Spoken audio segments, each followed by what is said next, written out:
Buenas noches, bienvenidos un miércoles más al programa Guión. Parece que estamos en casa, pero hasta la casa de alguien nos vamos a ir de forma muy especial. Además le tenemos mucho cariño, pero no les quiero adelantar nada. Voy a empezar presentando. Señor Moraleda, ¿Qué tal? Buenas noches. Muy buenas noches, ¿qué tal? ¿Cómo estamos? Bien. No voy a decir nada. No voy a decir nada. ¿Qué tal? Cuéntame, ¿qué es lo que tenemos hoy? Bueno, pues hoy tenemos, como bien decía Raquel, vamos a empezar desde casa de un invitado. Vamos a tratar un tema que solemos tratar todos los años por estas fechas, pero que no nos cansamos, por supuesto, de tratar, pero eso lo dejaremos para el final. Vamos a hablar hoy mucho de arte. Va a estar con nosotros José Torres, que es un historiador con el cual vamos a repasar buena parte de los artistas que tuvimos desde la etapa de los 30 en adelante, más o menos, para que nos situemos. Vamos a estar bastante rato hablando con él, vamos a estar aproximadamente una hora, pero también vamos a hablar, lo decíamos en redes sociales, del resurgir, del renacer, y vamos a hablar del renacer con hermandades que están resurgiendo precisamente en los barrios, algo que tratábamos semanas atrás, como hermandades y asociaciones de fieles están renaciendo en los barrios y están constituyendo una nueva Semana Santa. Hoy vamos a tener a dos representantes, el Carmen Doloroso y de Esperanza y Refugio, que vienen desde Miraflores y los otros vienen desde El Palo. Pero antes, por supuesto, vamos a empezar, como decíamos, con don José Jiménez Guerrero. Buenas noches, Pepe, ¿cómo estás? Muy buenas noches, muy bien, muchas gracias por llamar, muchas gracias. Si hay alguien en Málaga, no quiero irme más allá porque vamos a hablar de Málaga, que entiende, conoce y ha estudiado el tema que vamos a tratar, eres tú, y nosotros tiramos de los clásicos porque los clásicos son buenos. Pues, muchas gracias, ¿sabes? Para mí es un placer siempre atender y estar con vosotros y en la medida de mis posibilidades, bueno, pues poder aportar algunas luces a esa etapa tan sombría de la historia de Málaga y de las cofradías. Vamos a ponernos en contexto histórico-social de lo que pasó o por qué sucedió en aquel momento. Estamos hablando del 11 y el 12 de mayo de 1931 en Málaga y en la imaginería y en la devoción popular. ¿Cómo era en ese momento España? Bueno, hay que tener en cuenta que España había pasado de una monarquía, de una época, sobre todo los años 20, ¿no?, de la dictadura de Primo de Rivera, después la dicta blanda, etcétera, había llegado a la Segunda República, ¿no? Y eso fue el 14 de abril, después de, como sabemos, de unas elecciones municipales, y no había transcurrido todavía un mes cuando iban a suceder en Málaga unos acontecimientos que, como se ha publicado muchas veces, pues fueron un fiel reflejo, sobre todo en un principio, de lo que había sucedido en Madrid. Claro, el trasfondo de todo esto procede del anticlericalismo que se había instaurado en la misma sociedad y que hunde sus raíces, bueno, en el estudio que hicimos pues lo dejamos claro desde la misma Edad Media, ¿verdad? Empieza ese anticlericalismo que se va fomentando, apareciendo de diversas maneras a lo largo de los siglos y que sobre todo a finales del 19, como bien estudió Elías de Mateo, y sobre todo en el 20, en la época previa a la Segunda República, pues van a tener unos picos muy importantes y van a fraguar en Madrid el día 10 de mayo, cuando se van a producir, bueno, pues una serie de ataques, de asaltos a la orden de los jesuitas, al periódico ABC, etcétera, y que tuvo un corolario en otras ciudades de España, ¿no? Pero bueno, creo que modestamente pudimos aportar que lo que se había dicho de que en Málaga, bueno, no habían alcanzado la virulencia de otros lugares de España, pues fue todo lo contrario. Málaga fue sin duda alguna la ciudad de España en la que más repercusiones tuvo en cuanto a destrucción y lo que sucedió, no más de 40 edificios, como ya en su día dijimos, y después todo un catálogo de pérdidas enormes, no solamente a las cofradías, que por supuesto también, sino al mismo patrimonio eclesiástico en Málaga y también, bueno, a otra serie de edificios que eran civiles. Pepe, ¿por qué especialmente fue virulento en Málaga? ¿Qué características tenía Málaga para que eso fuese tan tremendo? Hay una serie de características especiales que son la misma composición de lo que estaba sucediendo en Málaga en esa época. Pero sobre todo en Málaga, yo, en fin, en los estudios que hicimos, pudimos llegar a la conclusión de que hubo cuatro líneas, digamos así, muy claras, marcadas, sobre todo en un principio, porque Málaga tuvo dos etapas perfectamente diferenciadas. Esa fue mi tesis inicial al comenzar mi trabajo, que luego se corroboró con la documentación, En un principio, bueno, pues sí hay una organización, una cierta organización y una participación de una serie de personas, fundamentalmente según la documentación que se aporta y que fue la que pudo recoger la propia policía en la época, pues eran en su mayoría de ideología comunista, incluso algunas personas de relevancia política en Málaga, en la Málaga de la época. Y después una segunda fase en la que, al amparo de ese, digamos así, esa dejadez, ¿no?, y esa, sobre todo de las autoridades militares en este caso, porque el gobernador sabemos que estaba en Madrid, Mapelli, que era el interino, hizo todo lo posible por evitar lo que iba a suceder. Y entonces, al amparo de esa, digamos, de esa falta de autoridad, pues hubo unos desmanes muy grandes ya en el resto de la ciudad, cuando ya intervinieron, bueno, personas de los mismos barrios, incluso algunos delincuentes reconocidos. Y en la primera fase, como te digo, hubo 4 líneas perfectamente marcadas. Unas primeras que eran pues eran unas líneas marcadas como en Madrid. La primera de ellas era el ataque a la Iglesia como tal institución, que en Málaga se centró fundamentalmente en la destrucción del Palacio Episcopal. Una segunda que era atacar a las órdenes religiosas. En Málaga se iban a atacar a numerosos conventos, etcétera, pero fundamentalmente y sobre todo al principio, el primer convento, la primera orden que iba a ser atacada era la de los jesuitas. La orden de los jesuitas sabemos que siempre tradicionalmente, bueno, pues ha sido una fijación, ¿verdad?, durante la historia. Incluso al año siguiente pues fueron ya disueltos otra vez, ¿no? Y después también el ataque a la prensa. Si en Madrid fue el ataque al periódico, a la prensa conservadora, si en Madrid fue el ataque a la sede de la ABC, en Málaga pues fue, bueno, el ataque y destrucción del periódico de la Unión Mercantil, que para que nuestros televidentes se sitúen estaba pues frente a donde estaba la Felizae, más o menos, ¿no?, en esa zona. Y en Málaga hubo un componente más. Ese componente fue las cofradías. Las cofradías, pero fundamentalmente en un principio se demostró, sobre todo por la rápida actuación que hubo en un principio, a pesar de que estaba situado en la otra parte del río, el ataque que se hizo a la iglesia de San Carlos de Santo Domingo, porque se pretendía atacar fundamentalmente a las 2 cofradías más emblemáticas en esa época. Una de ellas por lo que significaba la esperanza. Una archicofradía que estaba incluso personas de relevancia social, estaban en un barrio obrero, sabemos todos sí, la relevancia que tenía desde el punto de vista artístico e incluso de lujo, etcétera, que marcaba un punto importante en cuanto a la manera de procesionar.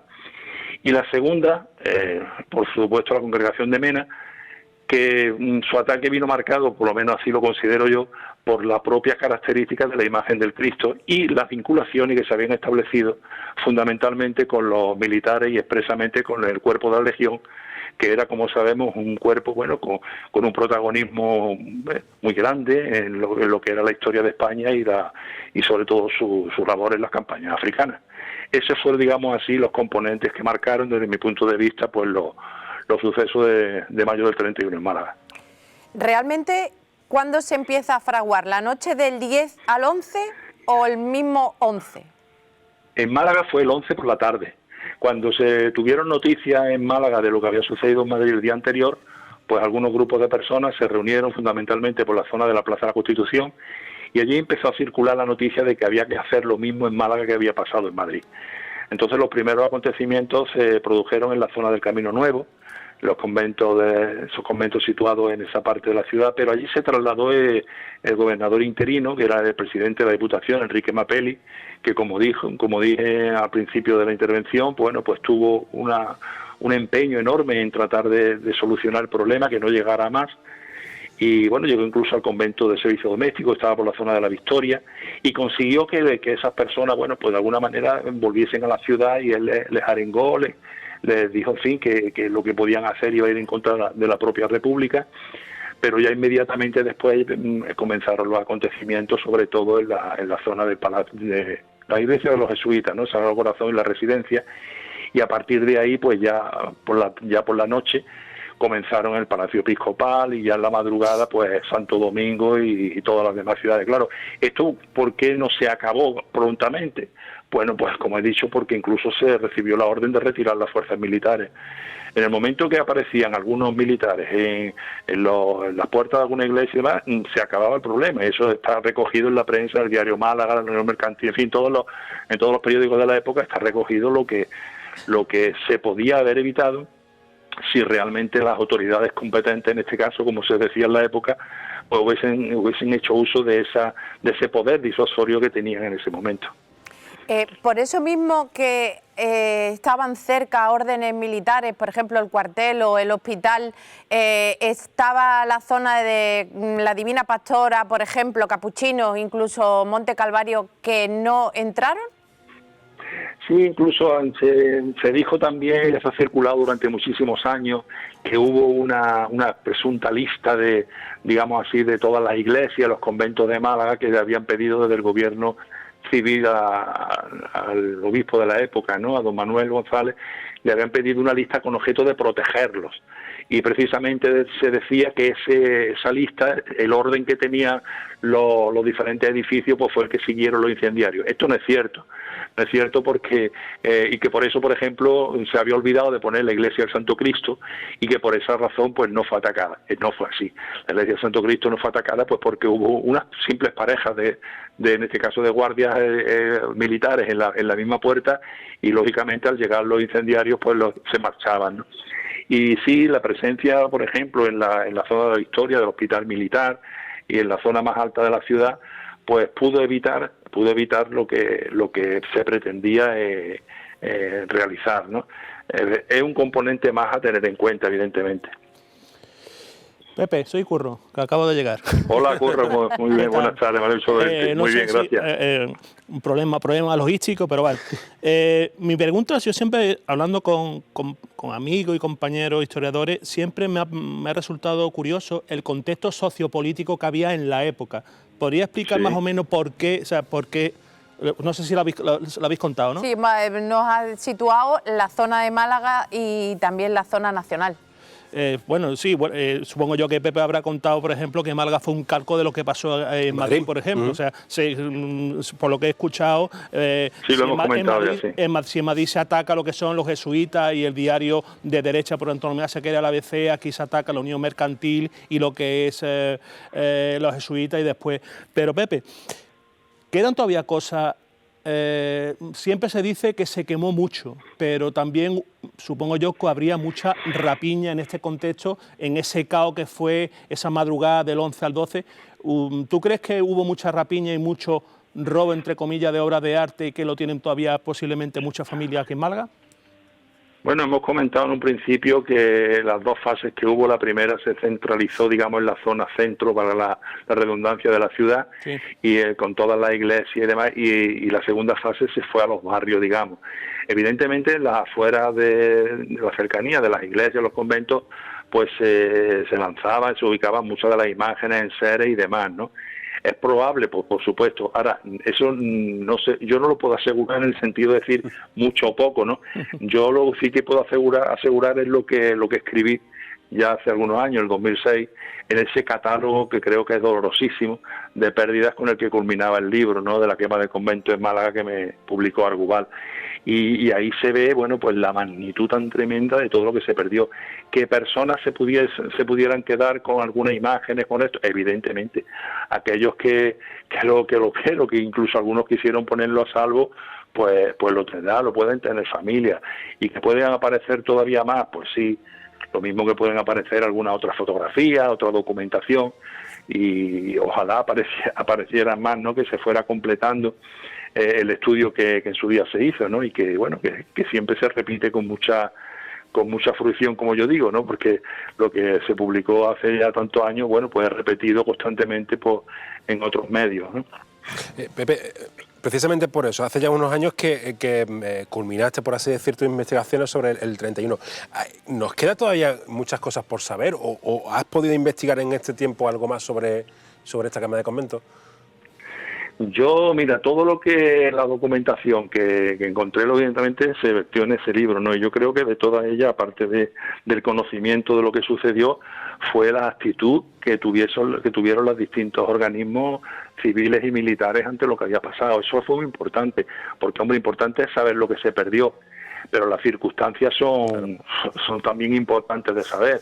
Y hay algo que fue trascendental en la obra, porque yo estuve varios años con la investigación prácticamente parada, hasta que por una serie de circunstancias y sobre todo de pensar dónde podían estar todos los juicios militares, pues me encaminé mis pasos hacia Sevilla, y allí en el archivo del Tribunal Territorial Militar II, en la avenida Eduardo Dato, pues encontré en un almacén, porque era un almacén de documentos, encontré, bueno, pues unas cajas en las que se decía juicios sobre los sucesos de mayo del 31 en Málaga. Claro, la emoción fue enorme, ¿no? Y sobre todo cuando las carpetas empecé a abrirlas y vi, bueno, pues que estaban con nombres y apellidos las personas implicadas, los juicios que se estaban celebrando, y sobre todo los juicios militares, que esto fue muy trascendente, porque realmente las personas, digamos, de relevancia social y política, que presuntamente habían estado implicados en los acontecimientos, y como decía anteriormente, ideología comunista, pues fueron llevados a Sevilla. Allí fueron en un principio encarcelados, se hicieron unas diligencias previas, no llegaron incluso a ser juzgados, fue sobreseído el caso y no se tuvieron en cuenta alguna documentación, como por ejemplo la tan trascendente que aporté, que era el informe del jefe superior de policía de Málaga, llamado Ricardo Gordián, que este hombre, bueno, pues acreditaba que el concejal comunista, en este caso Andrés Rodríguez, pues fue el que capitaneaba las fuerzas que asaltaron la iglesia de Santo Domingo. Y se decía, me acuerdo textualmente, dice, y alguien que no sabemos quién es, era el escultor Palma, al decirle que por favor no quemasen la imagen del Cristo de Mena, él respondió, aquí se quema todo. Eso está recogido, escrito y firmado por Ricardo Gordián, que como digo era el comisario. Los implicados, presuntos implicados, pues fueron todos puestos en libertad. Además recibidos en Málaga con alegría, con jolgorio, llevados hasta el centro de la ciudad en una especie de procesión cívica. Y lo que es curioso, que no sé, eso sí lo he sabido posteriormente, es que al mes siguiente, pues bueno, pues hubo una noticia que recogía la prensa, que se decía que una comisión de comerciantes industriales de Málaga visitaron la redacción del periódico Diario de Málaga y le mostraron varios pliegos de firma al director que decían que lo iban a elevar a la Dirección General de Seguridad, pidiéndole el reingreso del comisario de policía Ricardo Gordián, que había sido declarado excedente forzoso por el Gobierno Provisional de la República. Es decir, que el jefe de la policía de Málaga, que había escrito, que había denunciado lo que había pasado y que había dicho lo que había sucedido según él, su criterio, lo que había visto, pues el premio fue cesarlo. Vamos a irnos a Santo Domingo y cuéntanos tú cómo lo relatas en el libro, someramente, porque el libro la verdad es que es para leérselo y releérselo 1000 veces. ¿Qué es lo que pasó allí? ¿Qué es lo que se concentró allí? Bueno, pues en la iglesia de Santo Domingo hubo dos fases también. Una primera, que los asaltantes entraron por la zona de la sacristía, donde estaba el domicilio del párroco, el padre José Compaña. Y una vez que entraron allí, bueno, pues en un principio comenzaron los asaltos, destrucciones. Es verdad que luego se fueron expulsados pero posteriormente la tropa fue separada de la iglesia y volvieron a entrar y la destrucción fue prácticamente total. Ahí sabemos que yo es que siempre pienso que Santo Domingo fue escogido como un símbolo para destruir el mundo cofrade en este caso. Porque, claro, piensa que los que asaltaron Santo Domingo procedían después del ataque al periódico La Unión Mercantil. Y dijeron esa frase que está recogida, vámonos a Santo Domingo a quemar las populares imágenes. ¿Las populares imágenes cuáles eran? ¿San Juan que estaban al lado? No. ¿Estaba también cerca de Merced? No. Tuvieron que atravesar un río y llegar expresamente hasta Santo Domingo. Y allí pues buscaban lo que buscaban, fundamentalmente, aparte, bueno, ya sabemos, humillación, etcétera, rescate de todas las que estaba, eso lo sabemos, pero fundamentalmente lo que buscaban era esperanza, paso y esperanza, y sobre todo el Cristo de Mena, el Cristo de la Buena Muerte, por lo que había significado y por lo que significaba esa imagen, y sobre todo las características que había obtenido a partir de finales de los años 20, bueno, desde 1925, cuando Primo de Rivera llega a Málaga y preside la procesión de Mena. A partir de ese momento se da una identificación en algunos sectores anticlericales del Cristo de Mena con Legión. Claro, también eran personas que en su ideología pues pensaban que las fuerzas militares no tenían que participar tampoco en las procesiones de Semana Santa, y menos un cuerpo creado en esa época que, bueno, pues que estaba destacando tanto como sabemos en las campañas africanas. Luego entonces lo de Santo Domingo fue ni más ni menos una destrucción prácticamente total, lo sabemos, en fin, el catálogo está ahí, la Virgen de Belén, no vamos a repetirlo. Pero sobre todo lo que yo quiero transmitir y sobre todo dejar en mi intervención es que Santo Domingo fue un símbolo, el símbolo cofrade de Málaga destruido en los sucesos del 31. Pepe, aparte de las pérdidas materiales, ¿hubo pérdidas humanas en esa revuelta? No, en esa revuelta no hubo, curiosamente, porque, bueno, cuando escribí el otro libro que con él se cerró ese círculo, ¿no?, que fue la destrucción del patrimonio eclesiástico en la Guerra Civil, Málaga y su provincia, pues ahí analicé cómo se habían dado una serie de pasos. Es decir, durante en la quema de convento del 31, se destruye el interior y el exterior de las iglesias, de los conventos, no hay víctimas humanas. Sin embargo, en el año 36, víctimas humanas, ya sabemos todos que hubo muchas, en ese está el libro de Elías de Mateo, ¿no?, de las víctimas de la Guerra Civil del Frente Popular en Málaga. Bueno, pues curiosamente los edificios fueron más respetados. ¿Por qué fueron respetados los edificios? Pues porque le iban a dar una utilidad. La mayoría de esos edificios luego fueron pues sedes de sindicatos, se utilizaron algunos incluso como mercados, en fin, tuvieron una serie de utilidades esos edificios. Esa es la diferencia que hay con respecto a lo que sucede el 31 y el 36. En el 31 se destruye continente y contenido sin víctimas humanas. Y en el 36 no hay víctimas humanas, se destruye contenido, pero no, el contenido, pero no el continente. Curioso. Pepe, para ti, ¿cuál es la imagen que tiene, que tiene más valor para ti que se pudo perder? Porque se perdió archivos, se perdieron ajuar religiosos, se perdieron retablos, templos, pero para ti, ¿cuál es la imagen principal que se perdió en esos sucesos? Hombre, desde el punto de vista artístico creo que he escuchado que vaya a tener a un experto que seguramente pues dará mucha mejor versión que la mía, ¿no? Sí. Yo desde el punto de vista de la historia, que es de lo que modestamente puedo opinar, creo que por la trascendencia y sobre todo por lo que ha significado en la historia de Málaga y en la memoria de la ciudad, evidentemente el Cristo de la Buena Muerte y Ánimas, ¿no?, de Pedro de Mena. Evidentemente ha sido la imagen, digamos, símbolo destruida, ¿no? Pero hay otra serie de elementos muy importantes, como tú bien has señalado, Curro, es por ejemplo los archivos. Exactamente. Es que nos destruyeron la memoria. Nos destruyeron la memoria, porque cuando algunas veces hemos comentado, siempre lo repetíamos los historiadores, sobre todo los de mi época, ¿no?, que fuimos, digamos, en cierta medida pioneros en esto, pues siempre decíamos que el asalto, la quema, la destrucción del Palacio Episcopal, pues conllevó que todo lo que era la memoria cofrade de Málaga que se alojaba allí en el archivo, pues fue destruida. Pero también con esa destrucción también se pretendía algo más. Por ejemplo, se pretendía desacralizar los espacios urbanos. Se pretendían que las imágenes procesionales no saliesen a la calle, destruirlas, y las que quedaran porque se quedaran en las iglesias. Es decir, también querían, bueno, pues de alguna manera que esa unión, esa simbología entre nombre de la imagen y espacios concretos se perdiera.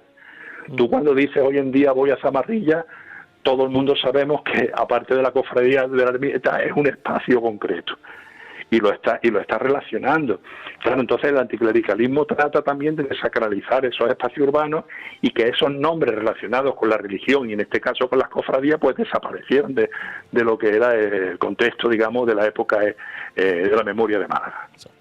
Pepe, como siempre, se nos ha quedado corto el espacio para hablar contigo, porque escucharte sigue siendo una clase, tienes ese don de haber sido muchos años profesor y se nota, y la verdad es que lo explicas tan bien que estaríamos aquí toda la noche escuchándote. He notado que estás un poquito regular de la garganta. Bueno, llevo unos días un poco afónicos, sí, pero bueno, no es nada serio, Bueno, pues primero que te cuides, muchas gracias. Beso a tu señora, muchísimas gracias por estar siempre que te llamamos. A vosotros. Y que cuando tú quieras dar el salto, aquí está la mesa, y si no te volvemos a llamar por teléfono. Lo mismo digo, cuando me necesitáis sabéis que con muchísimo gusto, además os sigo todos los miércoles y no me pierdo uno, y bueno, y el que me pierdo ese día, al siguiente lo veo en YouTube, o sea que no, digo, y os sigo siempre además, ya que te puedo decir que este año, por diversas circunstancias, pues no he podido ir a las procesiones y me habéis hecho una compañía enorme, habéis hecho un trabajo fantástico y además he aprendido mucho con vosotros, con vuestros comentarios. Pues lo dicho, muchísimas gracias, buenas noches. Gracias a vosotros por llamar, un abrazo muy grande. Adiós, Hasta luego. adiós. Gracias. Se queda uno totalmente extasiado escuchando a Pepe, pero además es que tiene esa habilidad de recordarte lo que supuestamente ya has escuchado o has leído y te sigue pareciendo todo un y además poco que tiene farragoso. esa visión de historiador que te contextualiza todo, te pone todo en su lugar para que entiendas perfectamente por qué sucede cada cosa. O sea que estos acontecimientos del 11 y del 12 de mayo no surgen porque sí. Hay un origen, hay una tradición anticlerical también en España que también tiene sus razones y que te lo pone todo absolutamente en contexto. Hablar de Pepe, hablar de didáctica. O sea, lo hemos estado escuchando, un libro abierto, a lo mejor un estudioso de la historia de finales del siglo XIX y principios del siglo XX, y como bien ha explicado a lo largo del programa, ha explicado en su contexto histórico, artístico y antropológico de lo que pasó aquí en los sucesos del año 31. Y además muy interesante que siempre aporta cosas nuevas. Exactamente. Pues nos vamos a ir a publicidad y después vamos a seguir hablando de historias con otro historiador. Lo que pasa que ahora vamos a hacer un impasse y vamos a hablar de historia actual. Nos vemos en un momentito.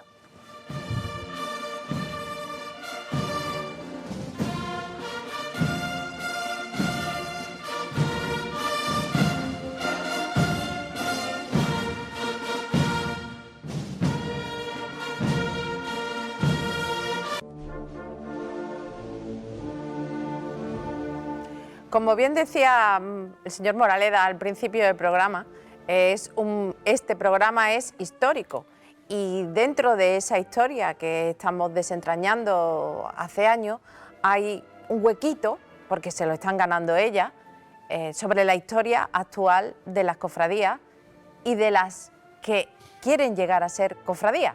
Así que primero voy a presentar a Marmolejo, al señor Marmolejo, que se nos ha colado antes en el otro bloque, que no le he dicho nada. Buenas noches. Buenas noches y feliz cumpleaños, que tenía que decírtelo. Vaya. ¿Nos hacen ustedes los honores? ¿Me hace usted los honores Sí. con los invitados? Bueno, nuestra intención es poquito a poco ir trayendo a más hermandades no agrupadas, de vísperas, o incluso asociaciones de fieles, como bien quieran llamarle. Hoy vamos a traer a dos ejemplos. Uno desde el barrio de Miraflores, como Esperanza y Refugio, con su presidente Álvaro Olea. Buenas noches, Mora. ¿Qué tal? Buenas noches. Y bueno, ya estuvieron con nosotros en la temporada pasada, fue su hermano mayor, si no recuerdo, Jesús Zapata. Fue el hermano. El hermano. Bueno, pues sí, es que son los dos Zapatas. Se han tomado el relevo uno a otro. Está con nosotros en la placea general José Subirón. ¿Qué tal? Buenas noches. Muchas gracias, buenas noches. Del Carmen Doloroso. Carmen Doloroso. Es que no lo habías dicho, lo has hecho como ya. yo. Bueno, Ya somos vuestro mejor. balance de vuestra Semana Santa, porque entiendo que Semana Santa, algunos dirán, sois víspera, y otros diréis, escúchame, es que es mi procesión, para mí no hay otra. Vuestro balance. Bueno, nosotros este año, tras el parón del tema COVID y tal, el pasado año supuso un empezar de nuevo y este año ha sido la consolidación de la procesión en la calle después de este parón, que la verdad que nos ha hecho mucho daño, no solamente a nosotros, sino creo que al conjunto de las vísperas y al conjunto de las hermandades. Una procesión que poco a poco se va consolidando en el barrio, poco a poco volvemos a esos niños de colegio, volvemos a recuperar y a consolidar hombres de trono y poco a poco se va formando la procesión en la calle. Estamos muy contentos a nivel de datos de participación. A nivel estético, pues bueno, vamos avanzando poco a poco con los recursos y los medios que tenemos y bueno, y marcando la línea de trabajo para seguir así los próximos años. Y en nuestro caso, pues la verdad que la procesión muy bien, muy contento, a nivel participativo, a nivel del barrio, en general, en líneas generales, muy bien. Este año, como novedad, es verdad que hemos dejado de salir desde el Asilo de los Ángeles, hemos salido desde abajo, aparte de los numerosos estrenos que hemos tenido. Yo particularmente me quedo con el mejor estreno, que es el salir desde abajo y cómo el barrio se ha involucrado con la hermandad y con la Virgen, sobre todo los días de tinglao, que en Málaga se está perdiendo, pero estamos en los barrios, algunos estamos recuperando las noches de tinglao, que son muy bonitas. Como anécdota dejo que la noche de antes de salir, bajó una vecina a las 10 de la noche con una bandeja de torrijas a darle a todos los que estábamos allí. Ese es un que- nivel, ¿eh? Claro, claro, Ese es un es que nivel. eso es un lujo, un lujo. Y la verdad que a nivel después de la procesión, muy contentos, con muchos niños, el trono muy bien llevado, la Virgen para nosotros muy bien ataviada, el tema de las flores, las velas, muy contentos en general. ¿Habéis notado incremento en el cortejo? Nosotros este año sí. Como he dicho antes, el año pasado costó mucho trabajo. Y había que, de hecho, llegamos a la última semana y teníamos el perchero, había túnicas y bastantes, ¿no? Y este año pues ha sido al revés, ¿no? Lo que te da un año pues te lo quita otro y viceversa. Este año a nivel de participación y tal, pues llegaron pues 3 días antes, tuvimos que decir que no teníamos túnica, o sea, que una alegría y no nos lo esperábamos, o sea, que muy muy bien. ¿Y en vuestro caso, Álvaro? Y en nuestro caso igual, incluso de hecho la semana de antes tuvimos que pedirle a una cofradía también de víspera, como es Jesús Santana, túnicas prestadas, porque sacamos con los mismos colores, para poder incrementar las filas de nazarenos. O sea que todo... Al final estoy viendo que las asociaciones de fieles o las hermandades que están empezando a crecer funcionan un poco como las grandes en su día. Exacto. Déjame que yo te preste, que dame cosas porque yo no tengo, porque me falta gente, porque me sobran sitios. Es que si no es imposible.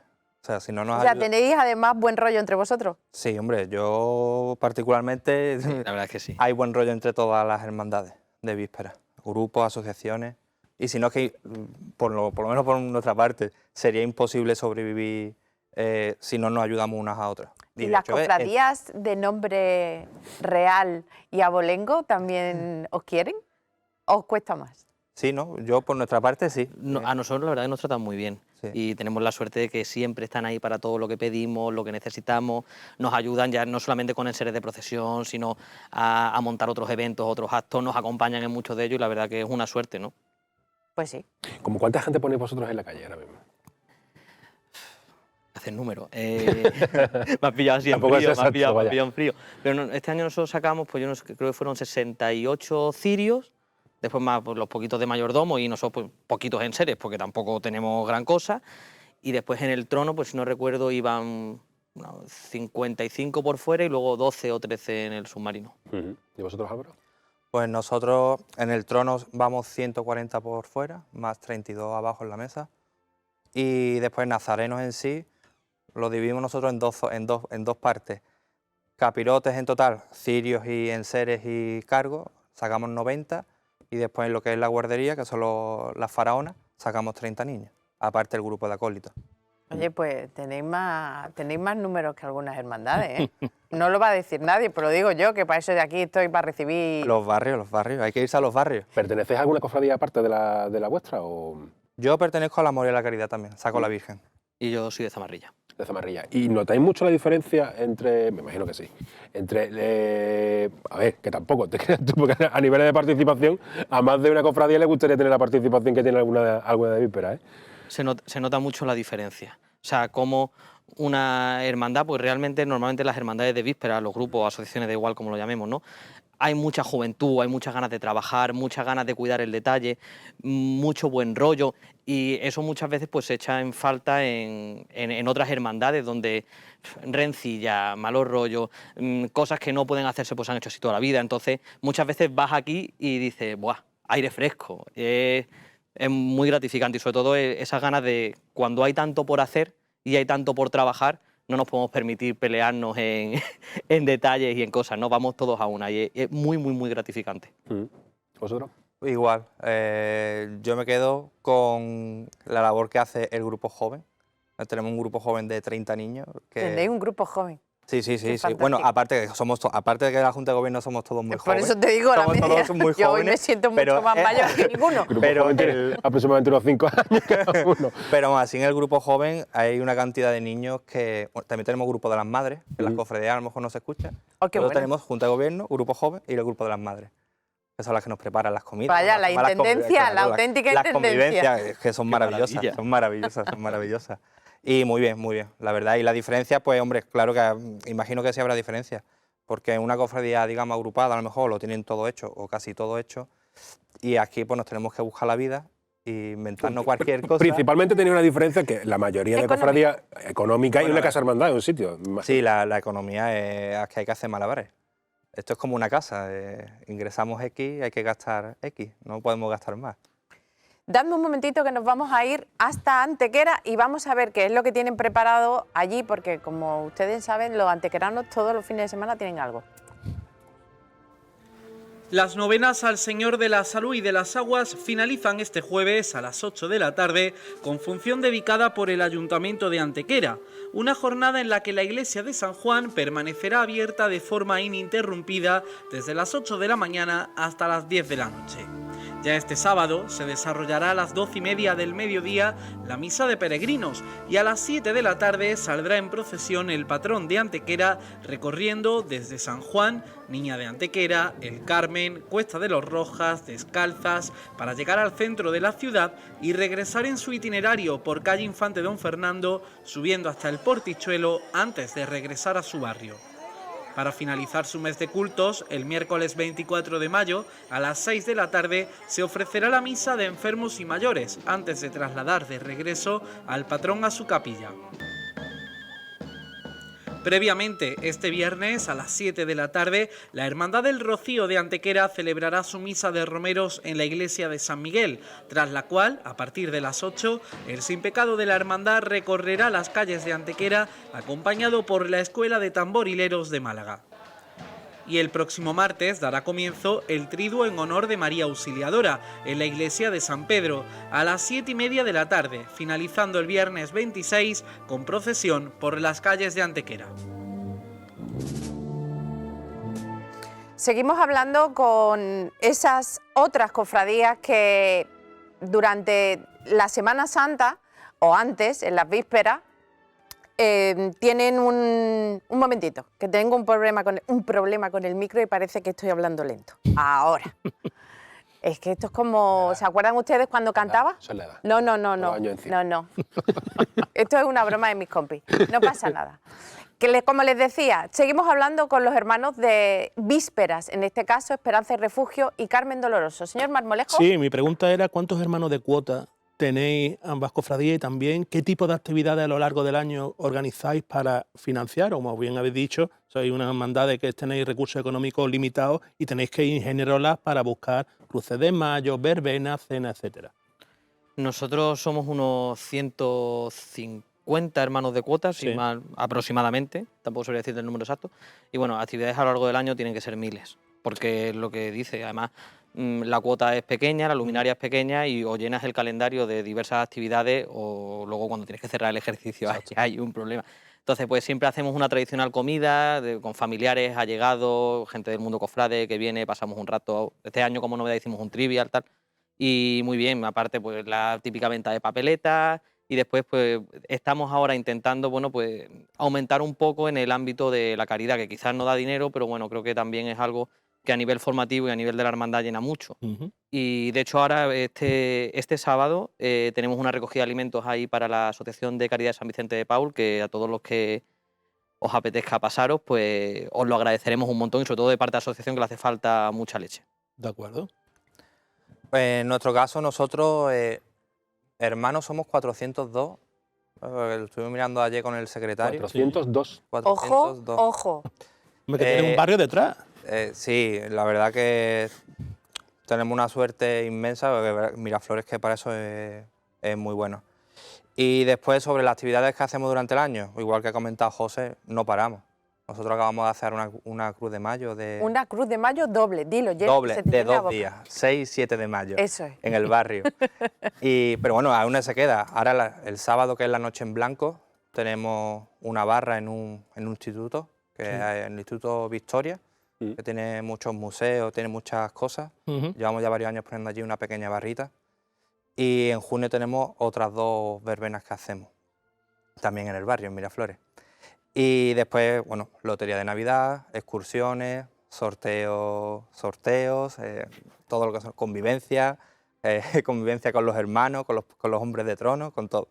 Os da tiempo para todo, ¿eh? No nos aburrimos. No, ya os estoy viendo. ¿Los ingresos podéis pegar alguna puerta o son simplemente vuestros? sea, ¿se puede pegar toque en distritos o en algún sitio donde se os pueda echar una ayuda? A ver, por nuestra parte en el distrito es verdad que sí colabora mucho. Tanto la concejala, que es Elisa, como la directora, que es Alegría. Tengo constancia que se vuelcan mucho con las cofradías y con las asociaciones del distrito. Bueno, es verdad que sí que hay colaboración entre el distrito y la hermandad, pero bueno, que si quieren colaborar más estamos muy abiertos a que colaboren, Muy, que no, que no, nos hace falta. O sea, es verdad que nosotros, si algo llevamos muchas veces por bandera, es que nos autofinanciamos y los dineros que entran a casa vienen de casa.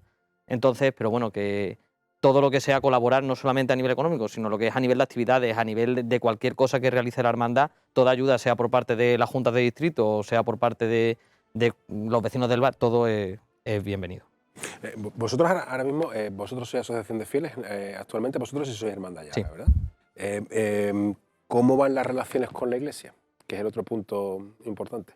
Bueno, nosotros en la hermandad tenemos la suerte de tener un apoyo casi incondicional con la parroquia. La parroquia es parte fundamental de la vida de la hermandad, no solamente por la buena relación que tenemos con el cura, con Pepe, que es un tío fantástico, sino con los grupos de catequesis, con Cáritas, con la coral. Entonces, bueno, hay una conjunción muy buena y muy sana y eso hace que allí en la parroquia nos sintamos muy bien y sea nuestra casa. Además, nosotros no tenemos casa hermandad, todo lo hacemos en la parroquia y muchas veces nos dice que somos los niños de la parroquia, ¿no? Entonces, bueno, es una relación que esperemos que dure muchos años porque es muy bonita.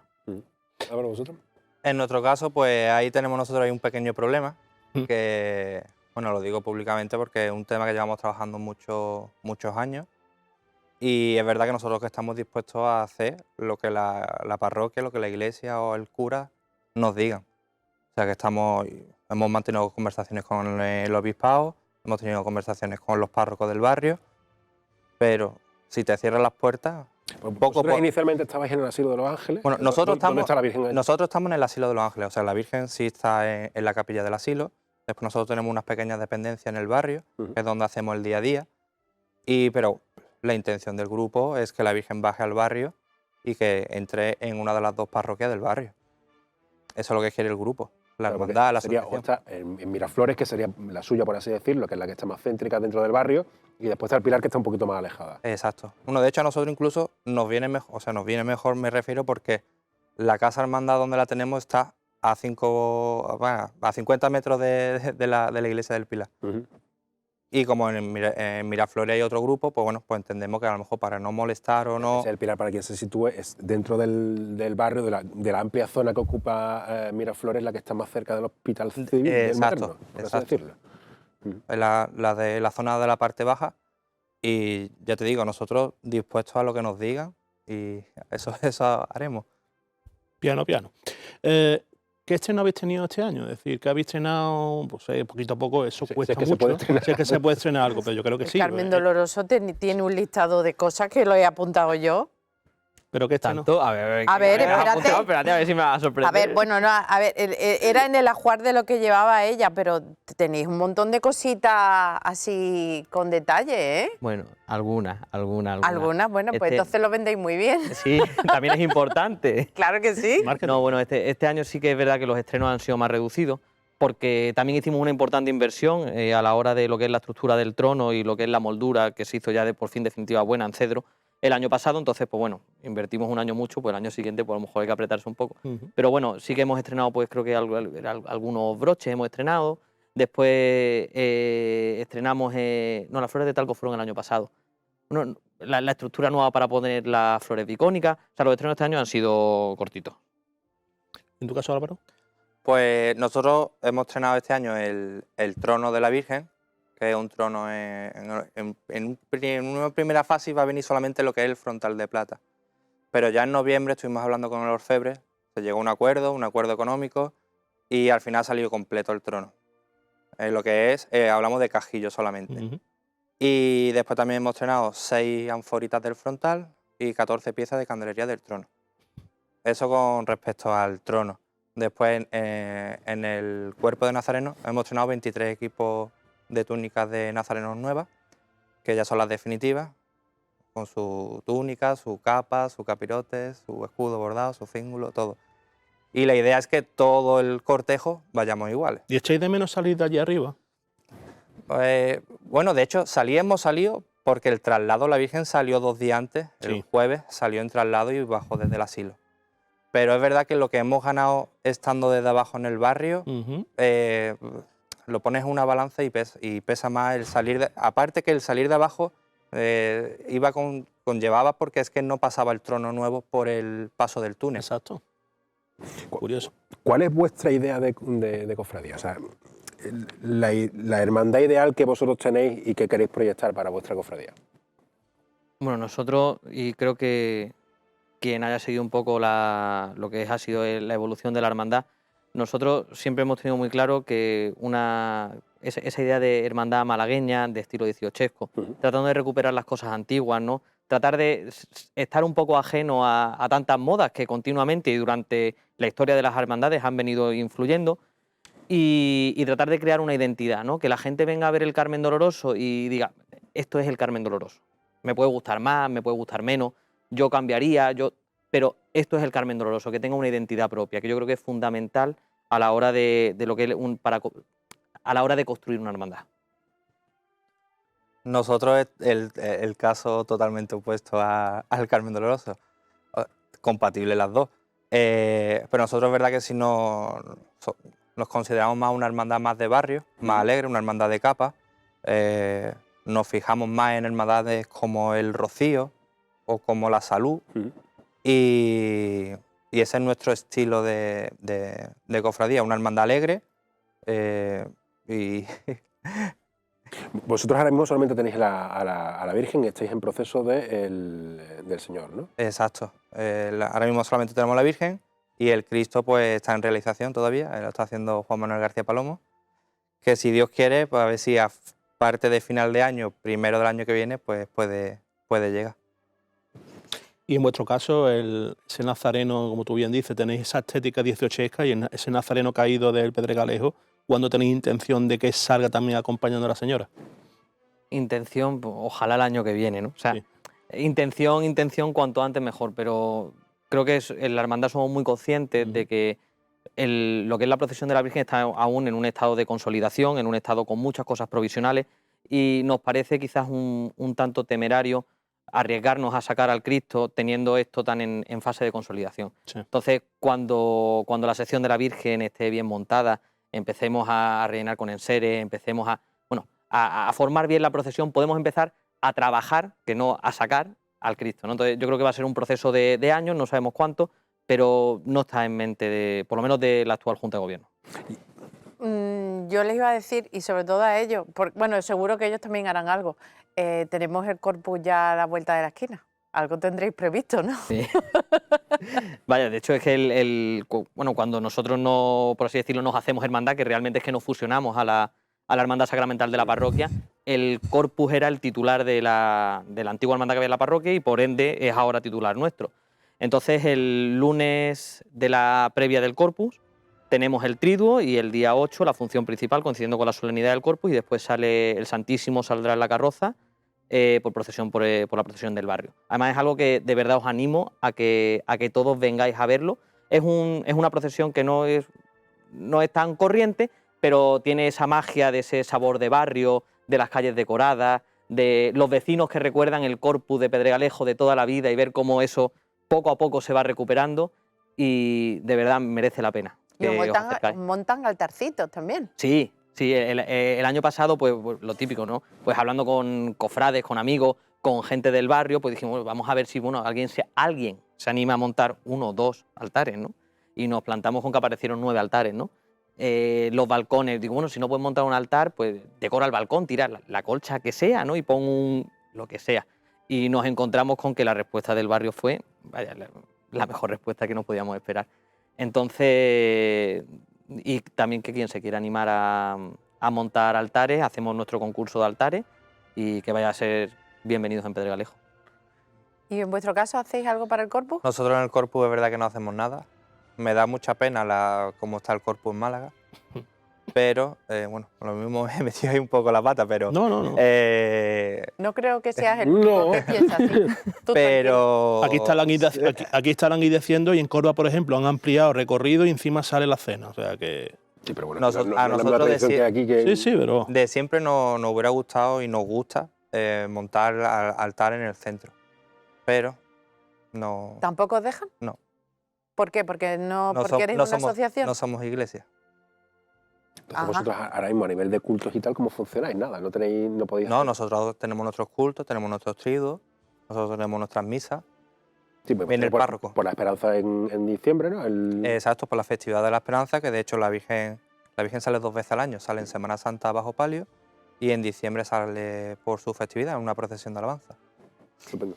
Nos quedan menos de 3 minutos. Quiero que invitéis cada uno a todos los que nos ven esta noche o a los que nos van a ver para aprovechar este verano de actividades que tenéis o simplemente para que entren a formar parte o ayudaros o que os vayan a conocer. Yo creo que la mejor forma de que vengáis a ver lo que somos, lo que trabajamos y lo que hacemos es ahora que tenemos la solemnidad del Corpus Christi. Es una procesión en la que el barrio se vuelca, la hermandad se vuelca, de verdad. Y sobre todo a todos aquellos que dicen que el Corpus de la ciudad quizás está un poco en horas caídas, venid a Pedregalejo que vais a encontrar ese reducto. Acercaos y en la parroquia del Corpus y de la hermandad vais a tener las puertas abiertas de par en par a todo el que quiera venir. Álvaro. Pues nosotros invitamos a todo el mundo que quiera venir a Miraflores, allí a nuestra sede, en calle Pacheco número 6. Allí estamos casi todas las tardes, no voy a decir todas, pero casi todas. Y después la Virgen se encuentra en el Asilo de los Ángeles, en la capilla, que abre todos los domingos a las 10:30, que hay misa. También pueden ver una capilla del siglo XVIII, una maravilla, una joya, que de hecho ahora se restaura. Y invito a todo el mundo a que venga, que nos conozcan. Y ya estamos preparando diciembre. Estamos en mayo, pero ya estamos preparando diciembre. Pues muchísimas gracias a los dos, que vaya muy bien. Nos vamos a ver. Yo además tengo ese debe de que me muevo poco todavía por esa... Ya me cuesta moverme, pero voy a hacer todo lo posible este año para veros. Muchísimas gracias. Nosotros nos vamos a ir a publicidad porque después tenemos otro ratito de historia, además un ratito Ahí está largo. esperando. Un ratito largo de casi 1 hora. Una horita. Una horita, de- ¿qué es lo que vamos a ver? Pues vamos ¿De qué vamos a hablar? o sea, en el bloque primero hemos hablado de lo que perdimos y vamos a hablar de esos autores de posguerra que repoblaron, entre comillas, todo lo que se perdió en los años 30, años 40, 50, autores como Palma, Vargas, Moreira, etcétera, etcétera. Pues lo dicho, nos vemos Los Ave ahora Fénix. después de la publicidad.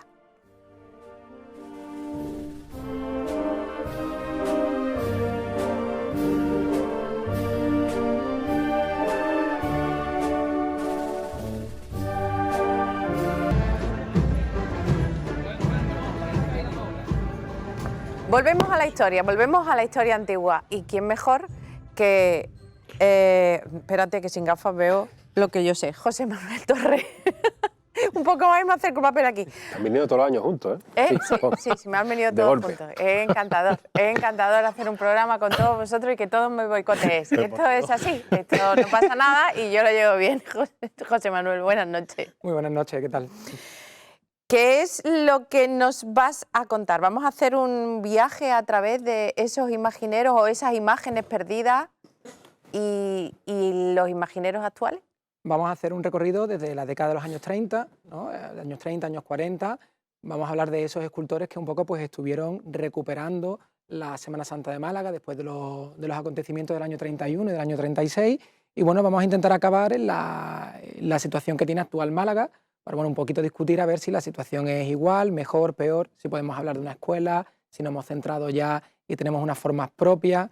Bueno, pues a ver qué podemos sacar de la mesa. Tenemos 1 hora y yo ya digo que no llegamos, seguro. Yo veo. Fijo. Haga usted los honores, que para eso es usted también historiador. Bueno, pues ante todo darle las gracias a José Manuel, su atención para venir aquí, para aportar sus conocimientos sobre lo que bien ha dicho, esa recuperación del acervo histórico y artístico que perdimos en los años 30, la primera parte la hemos comentado, porque ese contexto sociopolítico porque se perdió, y vamos a hablar, lo dicho, de escultores de la posguerra que repoblaron, entre comillas, todo ese patrimonio de imágenes, de tronos, de retablos, para ocupar todo lo que tenían las cofradías.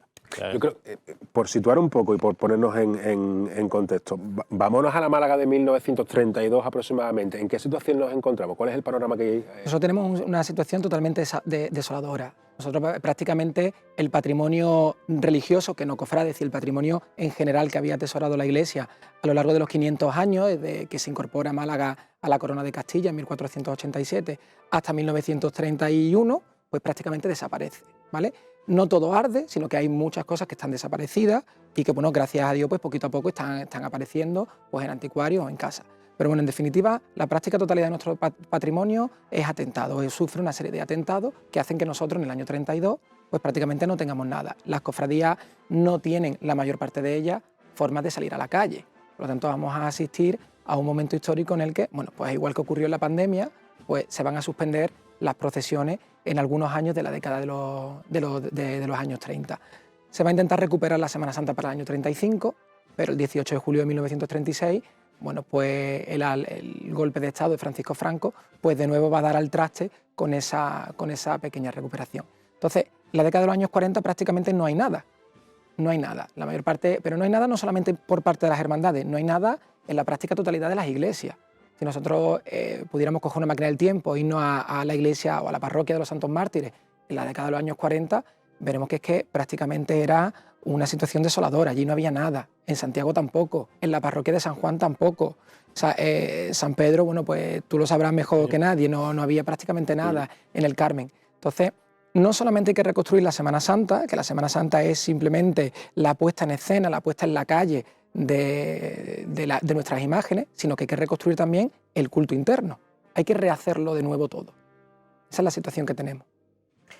Un culto interno que en ese momento, bueno, ya con la dictadura y esa posguerra, me imagino que todo el mundo se empieza a relajar un poco y empiezan a aflorar esos hermanos de hermandades y empiezan como ese nuevo resurgir, ¿no? Bueno, la situación es muy curiosa, porque es cierto que la Semana Santa reglada, lo que estamos diciendo con los hermanos, eso es verdad que es una cosa bastante reciente. Es decir, las hermandades que tuvieran registrado la nómina de hermanos, sus enseres, eso es una cosa muy reciente. Antiguamente, en la década de los años 40-50, vamos a asistir como la mayor parte de nuestras imágenes se ponen en la calle porque se prestan cosas. Entonces, fulanito de tal tiene en su casa determinados elementos que podemos colocar en el trono, ya sean candelabros, ya sean, pues los vamos, peanas, ánforas, pues todo ese tipo de cosas las vamos a reutilizar. Por lo tanto, la Semana Santa reglada como tal, pues nos tendremos que desplazar más a la década de los años 70, en aquella época en la que bueno, surgen una serie de personalidades muy vinculadas al ámbito cofrade, lo que se ha denominado la cuadrilla del arte, que no solamente se va a encargar de cuidar la estética en la calle, sino que también se va a cuidar o van a cuidar la estética en el interior de la iglesia. Es decir, esto no puede ser que salgamos una vez al año a la calle y nosotros nos acordemos de nuestros titulares solamente una vez al año, sino que esto tiene que tener culto a lo largo de todo el año y las capillas tienen que estar decentes, cuidadas, no solamente con los retablos que se hicieron en la década de los años 30, 40, sino a nivel de flores, a nivel de velas, a nivel de... yo creo que es a ellos a los que le debemos a esos personajes, ¿no? Juan Rosén, Fali de las Peñas, Manuel Mendoza, un largo etcétera, que van a cuidar un poquito esa estética, Jesús Castellano, y digamos que a día de hoy tenemos lo que tenemos gracias a que esas personas pues lucharon y trabajaron por eliminar una Semana Santa que tenía un carácter efímero, que no tenía calidad o no tenía la calidad que debía tener, mejor dicho, y ha luchado porque los tronos en la calle, los palios, los mantos, los enseres, pues tengan la calidad a la altura de la Semana Santa que nosotros pues merecemos o que nosotros defendemos, ¿no? Y en aquel momento de la posguerra de esos años 40, ¿a quién se empieza a llamar para sustituir o reponer o arreglar a las imágenes que desaparecen o están dañadas? Bueno, si hablamos a nivel de escultura, el escultor por excelencia va a ser Francisco Palma Burgos, ¿vale? Francisco Palma Burgos es un escultor muy complejo, ¿vale? Pero a la vez muy importante. ¿Importante por qué? Importante porque se va a hacer cargo del taller del padre. El padre fallece de una muerte súbita, se cae en la calle, fallece, y él se tiene que hacer cargo del taller. Por lo tanto, importante porque va a perpetuar las fórmulas del taller del padre. Probablemente si no hubiera ocurrido eso, nosotros no hablaríamos de Palma Burgos como escultor, hablaríamos de Palma Burgos como pintor. Él, su faceta artística era la pintura, no la escultura. No quiere decir que fuera malo ni escultura, ni muchísimo menos, pero que él quería orientarse hacia ese camino, hacia esos derroteros. Importante también porque va a constituir un taller familiar, a la usanza de los talleres gremiales y a la usanza de los talleres del siglo XVIII, del siglo XVII. En su taller van a trabajar Francisco Palma Burgos como titular, José María y Mario Palma Burgos, que fueron dos de sus hermanos, como también van a trabajar muchos otros oficiales de la categoría de Pedro Pérez Hidalgo, que ahora si queréis podemos hablar también de él. Y complejo, Francisco Palma Burgos es un escultor muy complejo, uno, porque todavía, aunque hay monografías ya de él, Felipe Toral Valero ha sacado una monografía, Juan Antonio Sánchez López, fantástica la monografía que sacó, pero todavía no existe una monografía que vaya un poco a explicarnos las situaciones y las condiciones de todos y cada una de sus obras. Por lo tanto, Francisco Palma Burgos es, para que nos hagamos una idea, lo que Castillo Lastrucci a Sevilla, Sánchez Mesa a Granada, Martínez Cerrillo a Córdoba, es decir, el principal escultor que va a repoblar toda la obra perdida en Málaga, a veces con una calidad sobresaliente y otras veces pues con una fórmula no tan sobresaliente por la necesidad de comer, por la necesidad de que hay que atender a una familia. Entonces, claro, todavía, ya que estamos lejanos en el tiempo, Francisco Palma Burgos lo podríamos estudiar. ¿Que no se está estudiando? Bueno, ya se están dando los primeros pilares para ello. Aparte de Francisco Palma Burgos, hablabas de Pérez Hidalgo. Un Pérez Hidalgo que durante mucho tiempo, pues prácticamente lo ensalzábamos todos, y hay otra época en la cual parece como que es uno de los escultores apestados o tallistas apestados, porque no solamente hizo imaginería. ¿Qué importancia tiene Pérez Hidalgo en todo ese resurgir? Pedro Pérez Hidalgo es el escultor fundamental de la década de los años 40 a nivel de talla. Vamos a decir que Francisco Palma Burgos es a nivel de escultura, de talla en madera, de citronos, retablo y tal, lo va a ser Pedro Pérez Hidalgo. Pedro Pérez Hidalgo es la bisagra entre la época dorada de los años 20 y la posguerra. Él se forma en Granada, él es malagueño, se traslada a Granada, se forma en el taller de Luis de Vicente. Por lo tanto, la obra de Pedro Pérez Hidalgo, la mano de Pedro Pérez Hidalgo está en esos 7 tronos, a lo mejor los primeros no porque era muy jovencito, pero en la mayor parte de los tronos que vienen de Granada, fruto de la mano de Luis de Vicente, él trabajaría allí como aprendiz. Por lo tanto, Pedro Pérez Hidalgo, a nivel conceptual, es, vamos a decir, la continuación de Luis de Vicente. Pedro Pérez Hidalgo no es, a nivel conceptual, nada malo. Nada malo. Lo que pasa es que hemos relegado a ese ostracismo, es decir, no lo queremos, todo hay que cambiarlo, porque, primero, es verdad que la madera que se utilizaba en aquel momento, los materiales muchas veces eran de acarreo, es decir, a mí me pagas tanto, yo me voy y la madera la cojo de la casa que se está cayendo. Por tanto, una madera que a lo mejor no está en las mejores condiciones, no está tratada, no está... Vale, eso lo podemos entender. Pero luego el concepto actual de trono, que tiene su base en Luis de Vicente, realmente quien lo va a desarrollar es Pedro Pérez Hidalgo. El concepto de trono volumétrico, de trono grande, el trono 8 varales, es Pedro Pérez Hidalgo. Esa talla valiente que se suele decir, ¿no? Exactamente. Eso es otra del problema que plantea Pedro Pérez Hidalgo. Cuando Pedro Pérez Hidalgo era el único, el problema que tiene la obra de Pedro Pérez Hidalgo es que es para analizarla en conjunto, no para detenernos en los detalles. Claro, cuando llegan, fruto de la influencia de Sevilla, llega una talla, pues, por ejemplo, Guzmán Bejarano, Antonio Martín, con una talla, con una filigrana, con un gusto por el detalle, claro, los tronos de Pedro Pérez Hidalgo pues quedan un poco pues obsoletos estéticamente. Pero para que fijéis un poco la importancia que tenemos, 2 datos simplemente.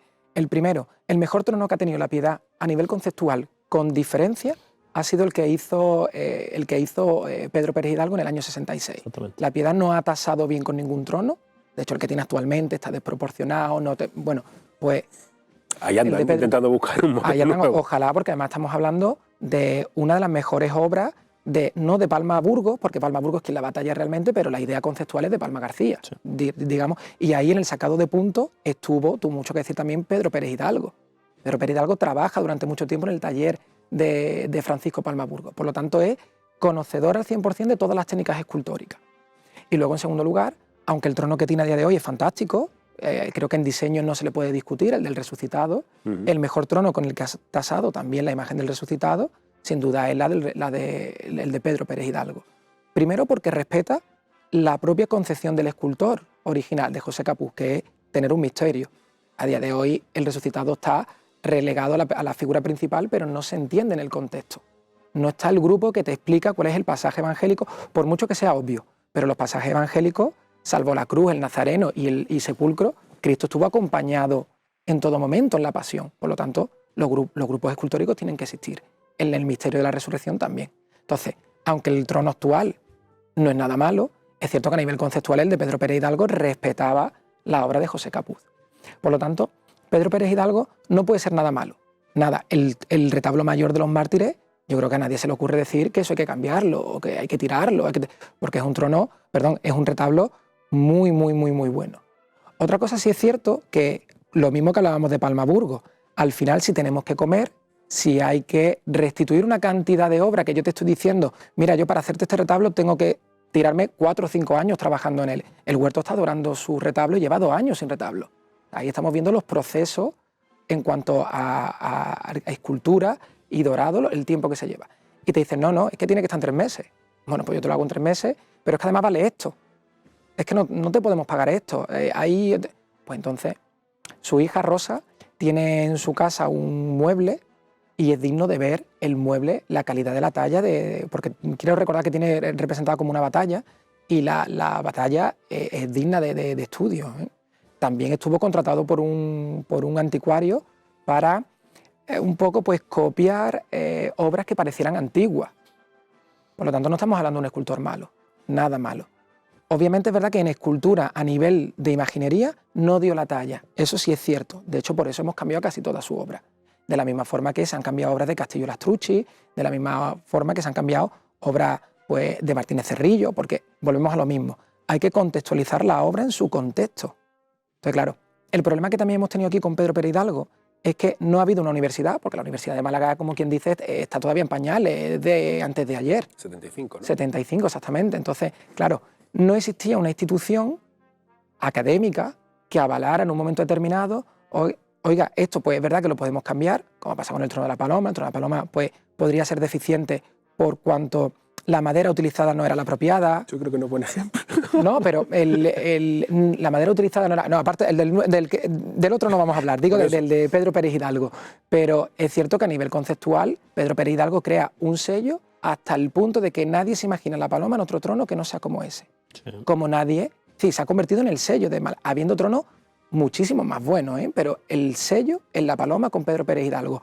En cuanto a volúmenes, en cuanto a talla valiente que habíamos comentado, esa es la impronta. Como por ejemplo, no nos imaginamos el Santo Traslado sin pebetero. Y eso es Pedro Pérez Hidalgo. Una genialidad, ¿no? Es una genialidad, es sustituir un elemento por otro para justificar o para contextualizarlo además en su escena. Claro, también es cierto que los tronos de Pedro Pérez Hidalgo, como veremos después también los de Cristóbal Velasco, pues dice, es que la iconografía es deficiente. Bueno, la iconografía que se plasmaba en los tronos, es decir, por decirlo de alguna forma, el cuento que te va contando el cajillo, el trono, pues es verdad que están supeditados a un contexto determinado. Entonces, en la década de los años 40, 50, 60, no nos vamos a encontrar complejos programas iconográficos, salvo contadas excepciones. Expiración, Sepulcro, Feligranda, que bueno, vienen de la década de los años 20, de la década, en tu caso, de los años 40, pero son contadas excepciones. ¿Por qué? Pues porque vamos a tener un programa iconográfico supeditado al contexto que hay en ese momento, al nacionalcatolicismo. Tendríamos que plasmar continuamente pues, heráldica, tendríamos que plasmar continuamente escudos, porque era lo que había en ese momento. Pero son tronos hijos de ese... Ahí tenemos en pantalla la calidad del diseño. Pedro Pérez Hidalgo era formidable dibujando. Era un gran proyectista, es decir, y diseñador, y yo recomiendo a aquellos que les guste meterse en librerías de viejo, hay una, no sé si recuerdo, un número especial de la revista Vía Crucis, donde están todos los diseños de Pedro Pérez Hidalgo para que vean, como tú bien dices, la calidad como proyectista y como diseñador que tiene Pedro Pérez Hidalgo. Pero claro, siempre hemos denostado los tronos de Pedro Hidalgo que eran de aquella manera, el único que queda por desgracia es el de la sentencia que prontamente será sustituido, pero como proyectista y diseñador, y también, como tú bien dices, hay que contextualizar el tiempo en el que estuvo el artista. Además, a nivel conceptual es maravilloso. El del trono de la sentencia es una joya a nivel conceptual. Exacto. Luego veremos, pues obviamente a día de hoy se talla de otra forma, tenemos otra talla. También afortunadamente, nuestras hermandades tienen vamos a decir, caminan a día de hoy por otras vías económicas, por lo tanto sí podemos sacar dinero y podemos invertir de una forma que no se invertía en la década de los años 40 o la década de los años 50. Hemos hablado de Palmaburgo, de Pérez Hidalgo. ¿Qué más autores tenemos en esa época? Pues mira, fundamental me parece Juan Vargas, porque es curioso, Juan Vargas solamente tiene una intromisión en el mundo de la escultura procesional, de la imaginería, que es el Cristo, el Santísimo Cristo de la columna, ¿no? Sí. Gitano. Juan Vargas, bueno, es de etnia gitana, manifiesta en su familia que él quiere formarse, cosa que estamos hablando, él nace en el año 1900, en el año 1920, bueno, pues no era normal que perteneciendo a una determinada clase o perteneciendo a la etnia gitana, pues decidiera tener estudios que para aquel momento eran superiores, ¿vale? Bueno, pues este señor decide tenerlo, apuesta. Es muy curioso porque él descubre su labor como escultor de forma accidental, porque él era cerrajero, se dedicaba a hacer llaves, iba por las calles haciendo las llaves. Y dice, bueno, pues que está sentado con un grupo de amigos en torno a una hoguera, una noche, y coge un taco de madera y de forma automática empieza a darle golpes. Cuando se percatan, lo que había sacado pues, una cara, un rostro masculino. Y entonces, bueno, a partir de ahí decide emprender por la tarea de formarse, que una cosa muy curiosa es que todos estos escultores están muy bien formados. Juan Vargas entre ellos. Juan Vargas va a ser discípulo pues, del gran escultor de la década de los años 20, que es el padre de Francisco Palmaburgo, Francisco Palma García, y va a trabajar en el monumento del Sagrado Corazón de Antequera, un monumento bastante importante. Bueno, pues Vargas, el problema que tiene, que además es bueno, pues un poco un denominador común para algunos escultores, Vargas se va de Málaga, como se va también Francisco Palmaburgo, como se va Pedro Moreira. El problema de la Málaga de los años 40, 50, porque eso de que tenemos escultores malos es relativo. Palmaburgo se va a Italia y después vuelve a Jaén, si no recuerdo mal. Palmaburgo se va de Málaga, tiene una beca en Madrid, vuelve a Málaga, tiene después otra estancia en Madrid, se va a Andújar, Sí. de Andújar se va a Baeza, de Baeza se va a Italia, harto de escultura, porque volvemos a lo mismo, Palmaburgo quería ser pintor, y tal es el cambio tan drástico que supone el viaje a Italia, que Palmaburgo deja de firmar como Palma. Si vemos cualquier obra de Francisco Palmaburgo, por ejemplo, el Cristo mal llamado de Mena, ¿no? O el Cristo de la Buena Muerte y Ánima, en un lateral, en el paño de pureza, pone su nombre, pone Paco Palma. Deja de firmar como Palma y empieza a firmar como Burgos, porque no quería saber nada de escultura. Hasta que ya llegue de nuevo y bueno, ya pues le llega el final de sus días haciendo el santo suplicio, ¿no? Pues Juan Vargas igual, Juan Vargas se va de Málaga, Juan Vargas le encargan el frontispicio, para que nos hagamos una idea, la decoración exterior que tiene el Teatro Echegaray. Exactamente. No estamos hablando de cualquier edificio, es un edificio emblemático y Juan Vargas será quien talle esa decoración. ¿Qué es lo que ocurre con el Cristo de Juan Vargas? Bueno, pues que al parecer la mala calidad de los materiales y la situación en la que se encontraban las imágenes en la década de los años 70, finales de los 70, principios de los 80, pues Buiza un poco retoca y rehace la imagen y prácticamente pues la estética que tiene Puede a día ser de hoy. suyo, o sea, se puede afirmar que es de Buiza, ¿no? Es de Buiza. De hecho, él mismo lo dijo, e incluso Juan Rosén, cuando yo creo que lo habéis tenido por aquí o ha hecho entrevistas, siempre lo ha contado, ¿no? La estética del Cristo es de él, porque los rizos se los cambia, también la cara, le cambia las manos, por lo tanto, bueno, pues es de él. Eran conceptos diferentes. Juan Vargas es un escultor imbuido por el modernismo de su época. Fijaos la calidad que tiene, que bueno, trabaja en el taller entra en contacto con José Capuz y entra a trabajar en el taller de Julio Vicent. Incluso trabaja para Félix Granda. Entonces, no estamos hablando de un señor que no sepa, un señor que sea malo, ni mucho menos. Otra cosa es que volvemos a lo mismo. La falta de una institución que haya velado un poco por el mantenimiento del patrimonio, porque la Universidad de Málaga pensaba que la gran obra de la Semana Santa de Málaga, más allá del Arguval, desde un punto de vista más riguroso, desde un punto de vista más científico, sería el Alma de la Madera. Y el Alma de la Madera, la tesis de Juan Antonio, bueno, pues se publica en el año 96. 96 en historia es antes de ayer, como quien dice. Entonces, claro, desde el año 96, pues sí tenemos un poco más acceso a la información para decir, oye, esto es bueno, esto no es bueno, esto podemos mejorarlo. Pero claro, si la Universidad de Málaga hubiera velado un poco por nuestro patrimonio, pues a lo mejor tendríamos otras circunstancias. A mí me sorprende mucho cuando dices que Juan Vargas era alguien que hacía llaves y que en un momento dado decide quién le posibilita estudiar. Pues él entra a formar parte de... Bueno, existía la Escuela de Arte y Oficios en Málaga y es probablemente Francisco Palma García el que tira de él, el que le da la oportunidad, porque hasta la década de los años 20 todavía seguía existiendo ese concepto de estudiar, de dar la parte teórica en lo que sería la escuela y ahora la parte práctica, pues me voy a ir a un taller, ¿no? Eso también hay mucha gente que lo sigue haciendo a día de hoy, que termina la universidad y dice, bueno, me voy a meter en un taller porque realmente donde yo voy a aprender de pigmento, de estuco, de aplicar, de veladura y tal, es realmente en un taller. La universidad está muy bien, pero no te da esa práctica. Entonces, este señor la práctica la coge con Francisco Palma García y seguramente sería Francisco Palma García el que lo animaría a seguir estudiando. Y ahora vamos a hablar de esa dupla que es Adrián Risueño y Andrés Cabello Requena, que siempre lo mitificamos en el sentido de que hicieron grandes tronos, también grandes imágenes. ¿Qué nos puede contar de ambos escultores? Bueno, yo creo que Adrián Risueño, de todos los que estamos comentando, a nivel técnico y a nivel formativo, yo creo que es el que, digamos, tiene la calidad inferior, ¿vale? ¿Qué es lo que ocurre? Que Adrián Risueño, bueno, pues las circunstancias sociopolíticas de ese momento van a ampararlo. Él se declara afín al régimen franquista y entonces, bueno, pues toda la escultura pública prácticamente va a caer en él. Sin embargo, la incursión en la imaginería, si os dais cuenta, es única también, nada más que hace, digamos, de escultura procesional. Sí. Solamente hace viñero.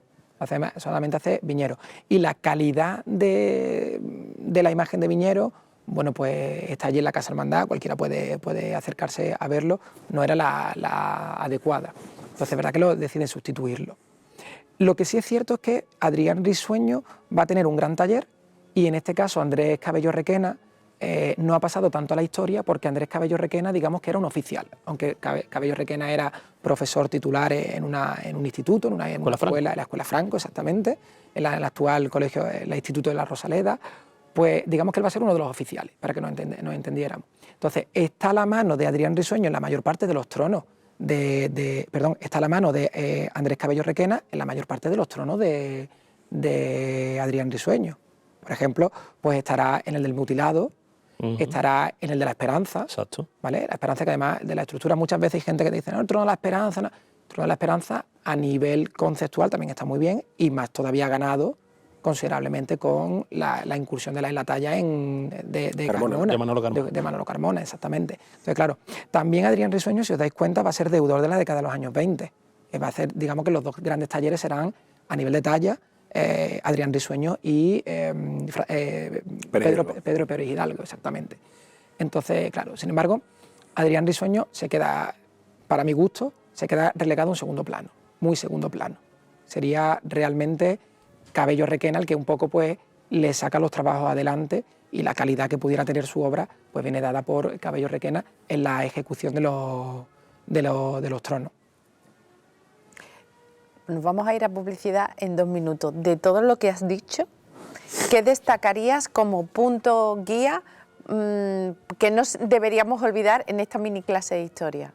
No debemos olvidar que Francisco Palma Burgos es el mejor escultor que tiene y el más complejo que tiene la Málaga de posguerra.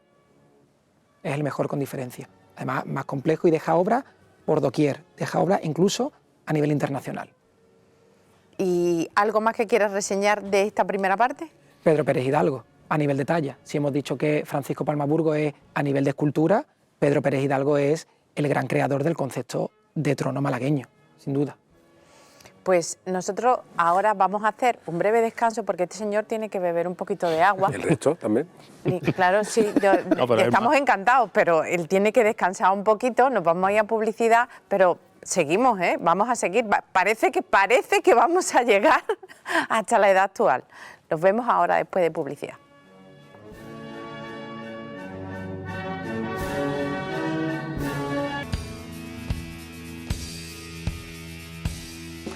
Pues seguimos con la historia, seguimos con José Manuel Torres.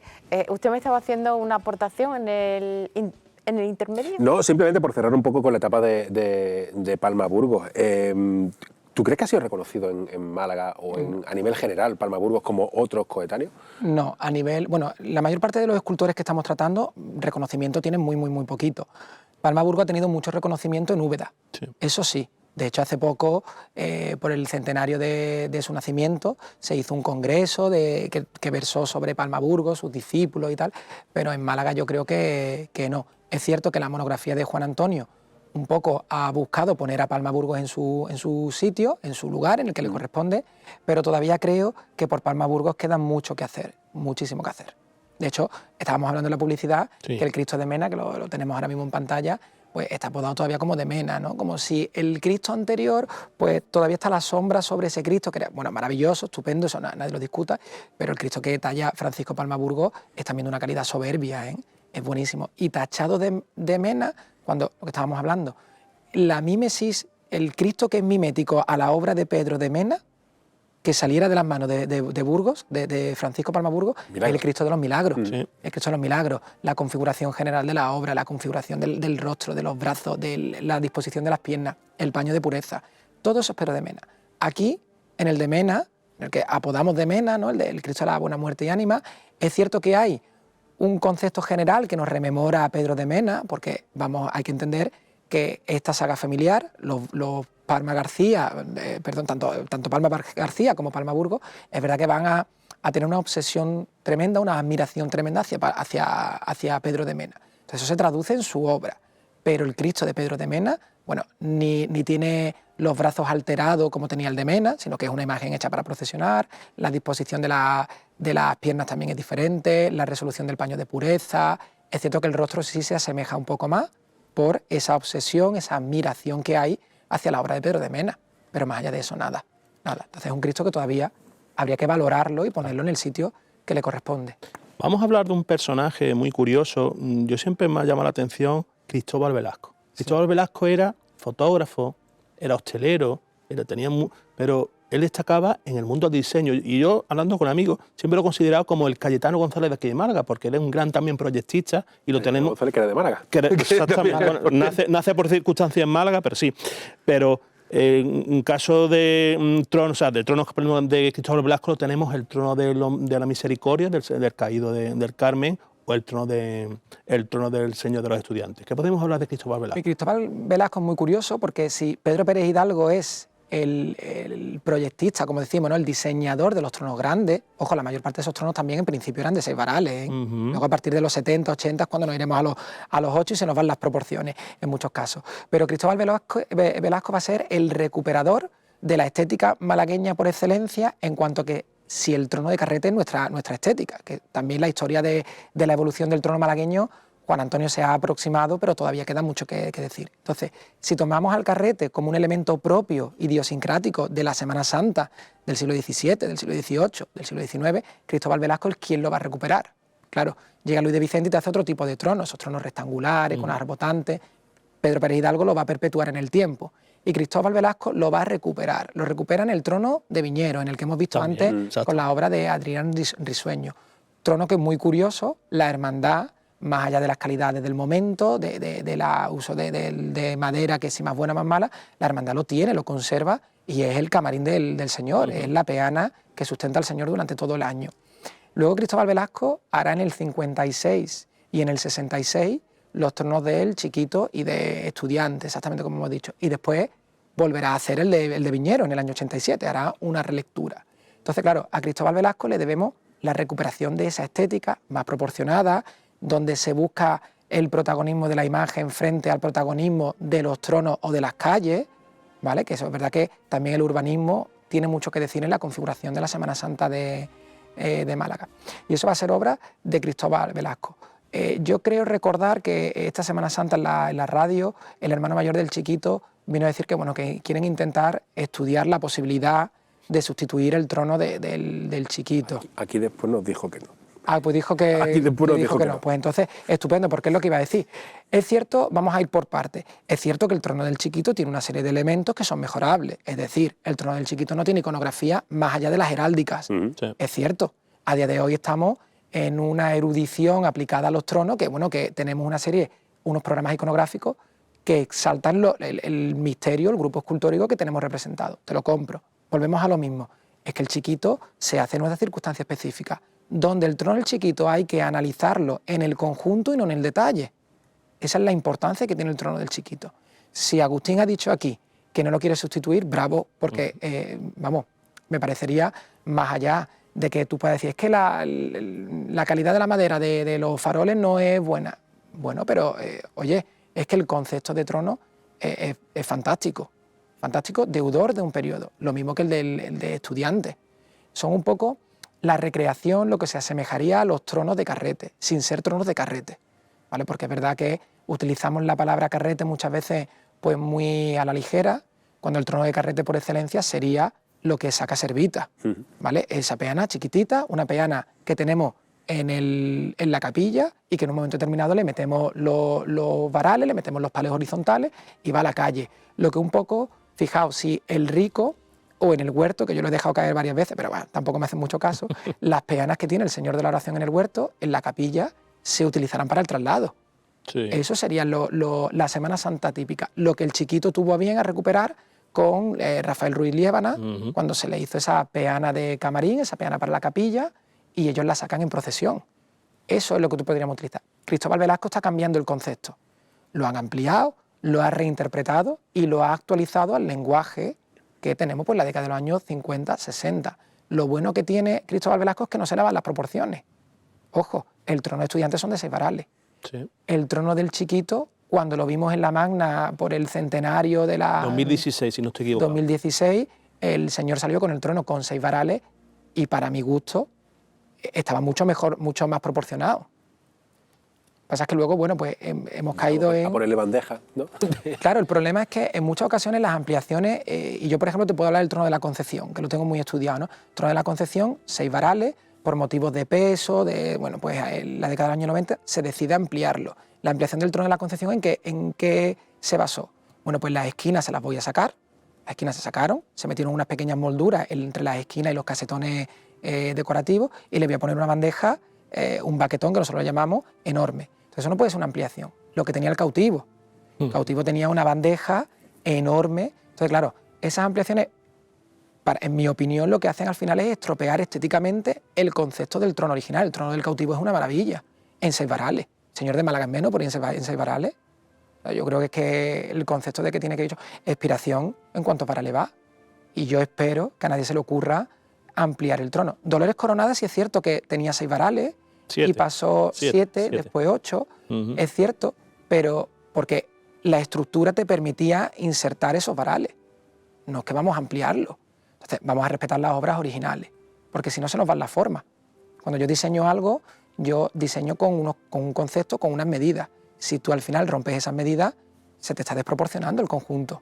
Entonces, eso es lo que nos encontramos en muchas ocasiones aquí. ¿Crees que los cofrades somos como muy exquisitos a la hora de hablar de estilo, formas y diseño de un trono y luego a la hora de lo que estás contando, de que tenemos más hermanos, tenemos que dar salida a más hermanos, no somos exquisitos a la hora de, bueno, lo tenemos que ampliar, vamos a recrecerlo de una forma estudiada? Sobre todo en determinadas épocas, sí. Al final, la ampliación de muchos de los tronos viene dado cuando se superan la crisis de los varales, la introducción de la juventud en los varales, la década de los años 70, hay un auge de los hombres de trono y, bueno, pues es una forma de ingresar. Vamos a ampliar, vamos a hacer los varales más largos. Es que al final, si tú haces el varal más largo también, más allá de repartir el peso, que bueno, que eso puede ser positivo, desproporcionas el conjunto también. Aunque no estés tocando, digamos, lo que es la mesa, lo que es el cajillo, también se desproporciona el conjunto. Entonces, yo para mí, las medidas ideales son las de los 6 varales. Ojo, es que los tronos entre 6 y 8 varales no hay mucha diferencia. El señor del huerto es un trono de 6 varales. A día de hoy lleva 8. Pero no se ha tocado la mesa. Entonces, ¿qué diferencia hay? El trono del dulce nombre, del Cristo del dulce nombre, es de 6 varales. Y ha jugado con la volumetría para generar la sensación de ser un trono más grande. La puente, ¿cuántos varales tiene? Sí. Tiene 6 varales.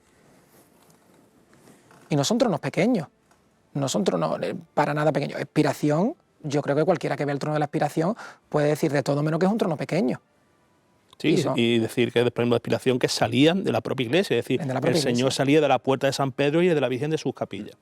Exactamente. Vamos a avanzar y has hablado de la cuadrilla del arte, hablamos de los años 60, final de los 60, principios de los 70, y vamos a hablar de un personaje clave para entender ese cambio de modelo de los tronos de madera dorada y policromada a los tronos de metal, como fue Juan Casillas del Nido. ¿Qué nos puede comentar de Juan Casillas? Controvertido cuanto menos. Sí. Controvertido porque Juan Casillas del Nido, que su formación es autodidacta, él siempre manifestó, y lo hizo públicamente, su amor y su pasión por Sevilla, por la forma sevillana. Entonces, claro, Juan Casillas se viene aquí a Málaga e interpreta que los tronos malagueños han perdido la forma. Hay que tener en cuenta que tenemos el auge de los tronos de Hidalgo, ese engrandecimiento de los tronos de Hidalgo, es decir, los tronos de 8 varales. Y claro, Juan Casillas cree que los tronos de Pedro Pérez Hidalgo han perdido las formas porque pierden el elemento fundamental, el protagonismo de la imagen. Estamos en todo momento dándole protagonismo al trono en sí, cuando el trono no es más que un complemento, y a la calle.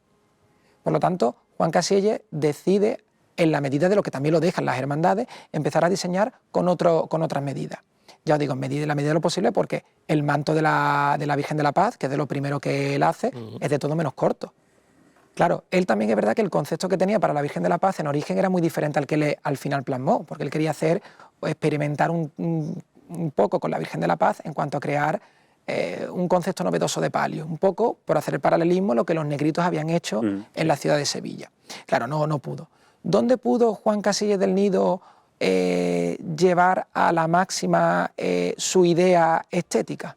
En Las Penas. Además, fijaos que la historia de Las Penas representa esa dicotomía. La Virgen de la Hermandad de Las Penas es en un primer momento una hermandad sumamente malagueña, con tronos de Pedro Pérez Hidalgo, y de repente la llegada de Juan Casillas del Nido hace que se rompa, pero incluso con todo. Es decir, lo único que queda de Las Penas prácticamente es el nombre, porque hay que recordar que la llegada de Juan Casillas hace que el viraje iconográfico de la imagen, pasamos de tener un Cristo que recuerda al Cristo de Limpia, para tener esa agonía que recuerda a la conversión del buen ladrón, tanto con Rafael Barbero como con el Cristo actual de la agonía, y la Virgen también la cambia.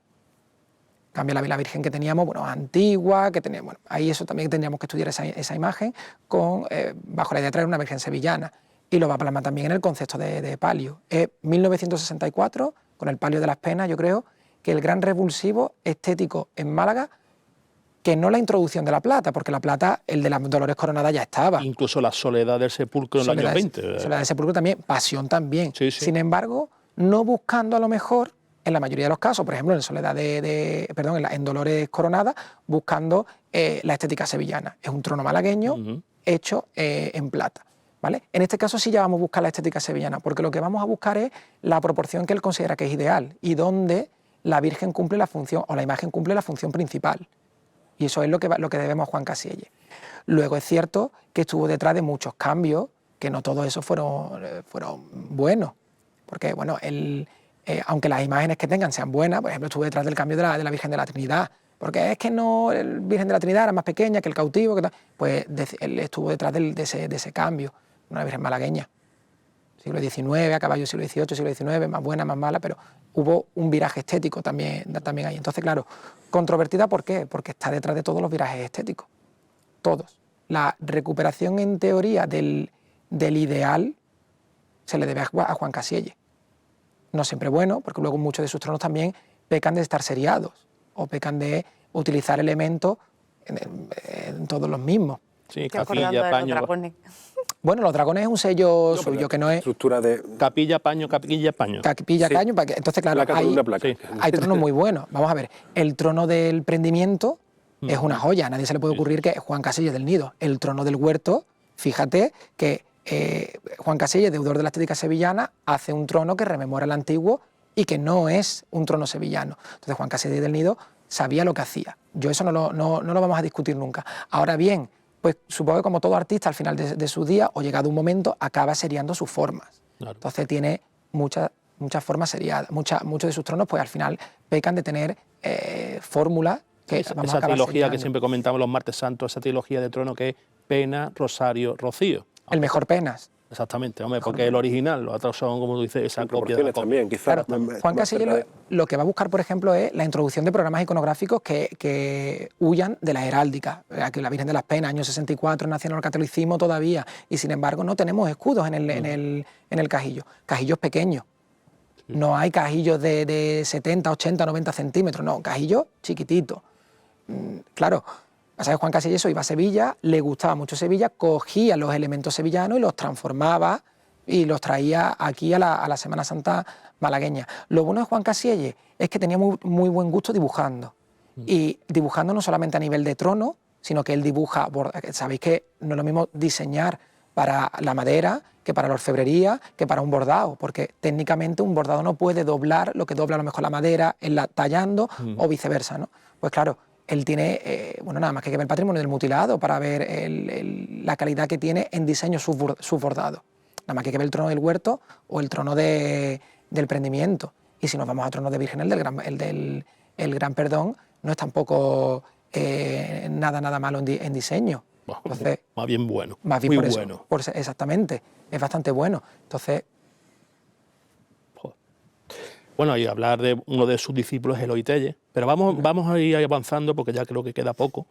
Y vamos ya a partir de los años 80, por ejemplo, esta rara avis que fue Suso de Marco, cómo se introduce, porque él es escultor, pero cómo, por ejemplo, los Dolores del Puente le encargan la obra de un crucificado que rompe por completo ese barroquismo que nosotros concebimos la Semana Santa. Mira, por unir un poco, ¿no? Nos hemos quedado en que tenemos una diáspora de escultores, ¿no? Palma Burgos se va, Pedro Moreira, que bueno, también se tiene que ir a la línea de la Concepción, hemos hablado también de Juan Vargas, que se va a Madrid.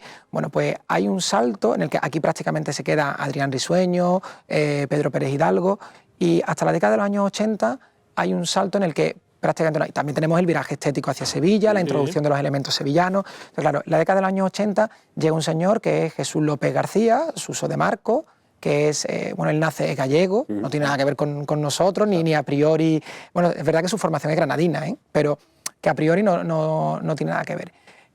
Y llega aquí a Málaga, llega en calidad de profesor titular de la Escuela de Arte de San Telmo y decide crear lo que sería el ciclo de talla en madera.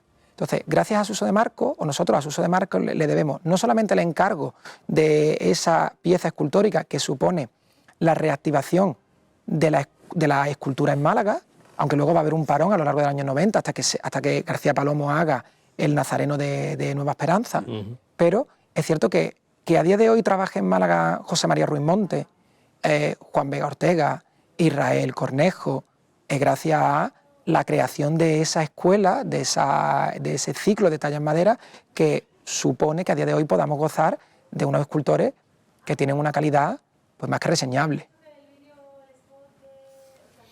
No, vamos a quedarnos un poco en esa época.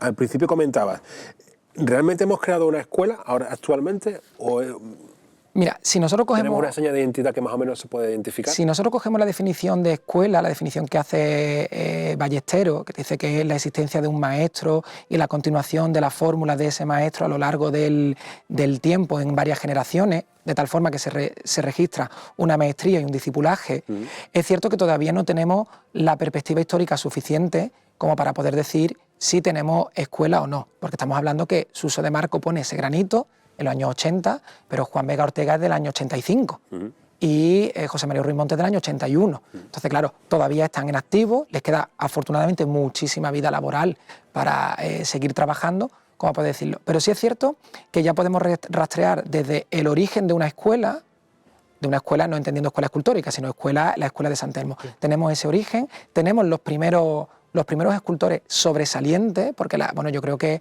la obra de José María Ruiz Montes habla por sí sola. Nada más que hay que ver lo que ha hecho para Humildad y Paciencia y el crucificado que tiene en Almojía y el que para mí supone un hito estético en su obra, que es el crucificado que tenemos en San Miguel, el crucificado de la Misericordia. Juan Vega también maneja el barro, que es digno de ver los vídeos cuando él está retocándolo y modelando, es digno de verlo. Israel Cornejo es que es más partidario de una concepción estética pues más derivada de los gustos sevillanos, ¿no? También juega a veces, pero sobre todo es filo-espalense. ¿Qué es lo que va a ocurrir? Que si hablamos de José María y de Juan, tienen una estética propia. Habría que ver si José María y Juan dejan un legado, unos discípulos. Ya hay un primero, Sarmiento, de Antequera Sarmiento, estuvo con... De hecho, Sarmiento se forma desde muy pequeñito, desde muy chiquitito. El padre trabajaba en el centro y acudía al taller, en los veranos acudía al taller de José María Ruiz Montes. Y José María es un poco el que le enseñó a componer el rostro, le enseñó a sacar la forma de, bueno, pues una oreja, un ojo, la nariz, y luego componerlo, ¿no? Entonces, es cierto que en la primera obra de Sarmiento se ve y se rastrean las fórmulas de José María. hay que ver si José María deja más discípulos. Tiene otro más, tiene otro Ángel también, que ha trabajado con él o que trabaja esporádicamente con él, y habría que hablar con Juan, a ver si Juan también perpetúa esa saga, o tenemos otros escultores, pero claro, lo que tenemos que un poco en Málaga es intentar alejarnos de todo lo que sean las estéticas granadinas o sevillanas, porque entonces no formamos escuelas, seguimos perpetuando la fórmula de Sevilla o Granada, pero sin crear una escuela propia con formas propias. Eso no quiere decir que tú te puedas dejar llevar porque me gusta mucho la estética de José de Arce, o me gusta mucho la estética de Pedro Roldán o de Martínez Montañés, pero reinterprétala. Aléjate del movimiento neobarroco, que yo creo que el neobarroco ya está más que explotado y sobre todo está representado por Sevilla, porque la escuela granadina también, a finales del franquismo, también cae. Entonces yo creo que crear una escuela neobarroca aquí, cuando tenemos a José María Ruiz Montes o a Juan Vega, que se están alejando de todos esos postulados y están creando, bebiendo de otros momentos, de otras etapas históricas, yo creo que es lo acertado. Además que los neobarrocos quizás ya están muy superados, ¿no? ¿En qué ámbito? En el cofrade no, desde luego. Hombre, Eso lo hemos hablado a lo largo de muchos por programas. ejemplo, Ortega Bru, que ya llega un momento que también se sale de ahí. Sí, y Ortega Bru, ¿qué prensa tiene? Ortega Bru lo tenemos valorado nosotros a día de hoy, pero Ortega Bru se tiene que ir de Sevilla. A Madrid. A Madrid. Pero a ver, que Buiza, el mejor reportaje que se le hace lo hacen en Cádiz, ¿eh? Sí, pero Buiza es el gran exponente, y estuvimos aquí hablando del gran exponente del neobarroco, pero supo introducir una serie de elementos novedosos. Rajaba de Sevilla lo más lindo. Darío Fernández, que se suele tachar de neobarroco, no es neobarroco tampoco. Otra cosa es que yo tengo una estética que parece o que me asemeja a, pero introduce una serie de elementos modernistas y de elementos actuales vastísimos. Miñarro, por ejemplo, Miñarro, que está tachado de neobarroco, si no circunscribimos la última etapa de Juan Manuel Miñarro, es neobarroco, pero aplicando modelos hiperrealistas derivados del estudio de la Sábana Santa. Por lo tanto, ya está evolucionando. O la escuela cordobesa. La escuela cordobesa, que cierto reportaje de un periódico sevillano dijo que eso no era ni escuela ni nada porque no invitaba a la devoción. Bueno, yo creo que eso es una cosa muy personal. No me puede invitar a la devoción una imagen que no... Pero hay otra escuela ahí que aporta la Virgen del Dulce Nombre. Sí. Es un paso más allá del concepto de dolorosa que, por ejemplo, explota Luis Álvarez Duarte, ese concepto de Virgen guapa, de belleza, sin ser hiperrealista, que ha estado tachada de hiperrealista, no es una imagen hiperrealista, podría ser en todo caso hipernaturalista, porque va buscando cierta unción, no es el prototipo de mujer en el que se basa, no es exactamente igual, sino que altera la forma para buscar esa unción. Entonces no podemos hablar nunca de hiperrealismo, sino sería hipernaturalismo en todo caso. Hiperrealismo podemos hablar, por ejemplo, de Ana Rey. Ana Rey también, por ejemplo, acaba de sacar un Pilato. El Pilato para Valladolid. Para Valladolid, y hiperrealista. Eso exactamente, pero las vírgenes de Ana Rey tampoco son hiperrealistas, porque van buscando reflejar cierta naturalidad. Entonces no me estoy fijando de la realidad, no me fijo en tu cara. Otra cosa es, José María Ruiz Montes bebe del natural, lo mismo que lo hace Juan Vega, pero no te van a copiar todos los rasgos de la cara. ¿Vale? Ruiz Montes posiblemente puede verse en el espejo de Benlliure. Yo siempre he notado esa equivalencia entre Ruiz Montes y Benlliure, que él se fija mucho en Benlliure, es mi apreciación. No sé si... Porque además lo tratamos como escultores, de José María, que está demostrando, pese a que está haciendo imaginería, es que es un escultor. Exacto. Él conoce la anatomía a la perfección y ahí están sus crucificados y ahí está humildad y paciencia. Tiraría más por el 19, Benlliure, el realismo español, el nacimiento del realismo, yo también lo encuadraría un poco en esa zona, sí. Nos hemos quedado sin tiempo. ¿Qué harías como cabecera o como titular de esta segunda parte? Bueno, pues yo me quedaría con el resurgir de una incipiente escuela malagueña donde en cabeza estarían la obra de José María Ruiz Montes y Juan Vega Ortega. Sería el titular. Y ahora ya es una pregunta personal que se me ha ocurrido a mí. Lo mismo que tenemos, por ejemplo, que la Virgen del Rescate tiene ese trono que tira al gótico, esto que se ha leído en redes, que por ejemplo a la Virgen de la Piedad le vendría fantásticamente un trono modernista, ¿tú lo ves? Bueno, hay que tener en cuenta que la Virgen de la Piedad es una imagen modernista, es decir, no es una imagen imbuida tampoco. Lo único que lo puede asemejar al neobarroco es que en el concepto de imagen, cuando tú ves el rostro, puedes rememorar a Pedro de Mena, tomando de referencia a su mujer, creo que tomó de referencia a Pura, ¿no? Sí. Pero es una imagen modernista. Ahora, hacer un trono modernista, habría que ver la firma. A mí sí, habría que ver, Fernando Prini tiene muchísimo gusto dibujando, a ver qué puede ofrecernos, probablemente. Yo le haría un trono de carrete, en estilo modernista, en estilo barroco, en estilo que... Pero yo le haría un trono de carrete. Pues muchísimas gracias, José Manuel. Ha sido un auténtico placer esta clase, que creo que me la voy a poner para volver a escuchar la parte que me he perdido yo. Señor Marmolejo. Muy buenas noches. Muchísimas gracias, señor Moraleda. Happy birthday tuyo. Happy birthday to me, sí señor. Hoy es mi cumpleaños y lo he celebrado con todos ustedes, y que sean muchísimos años más que podamos celebrarlo.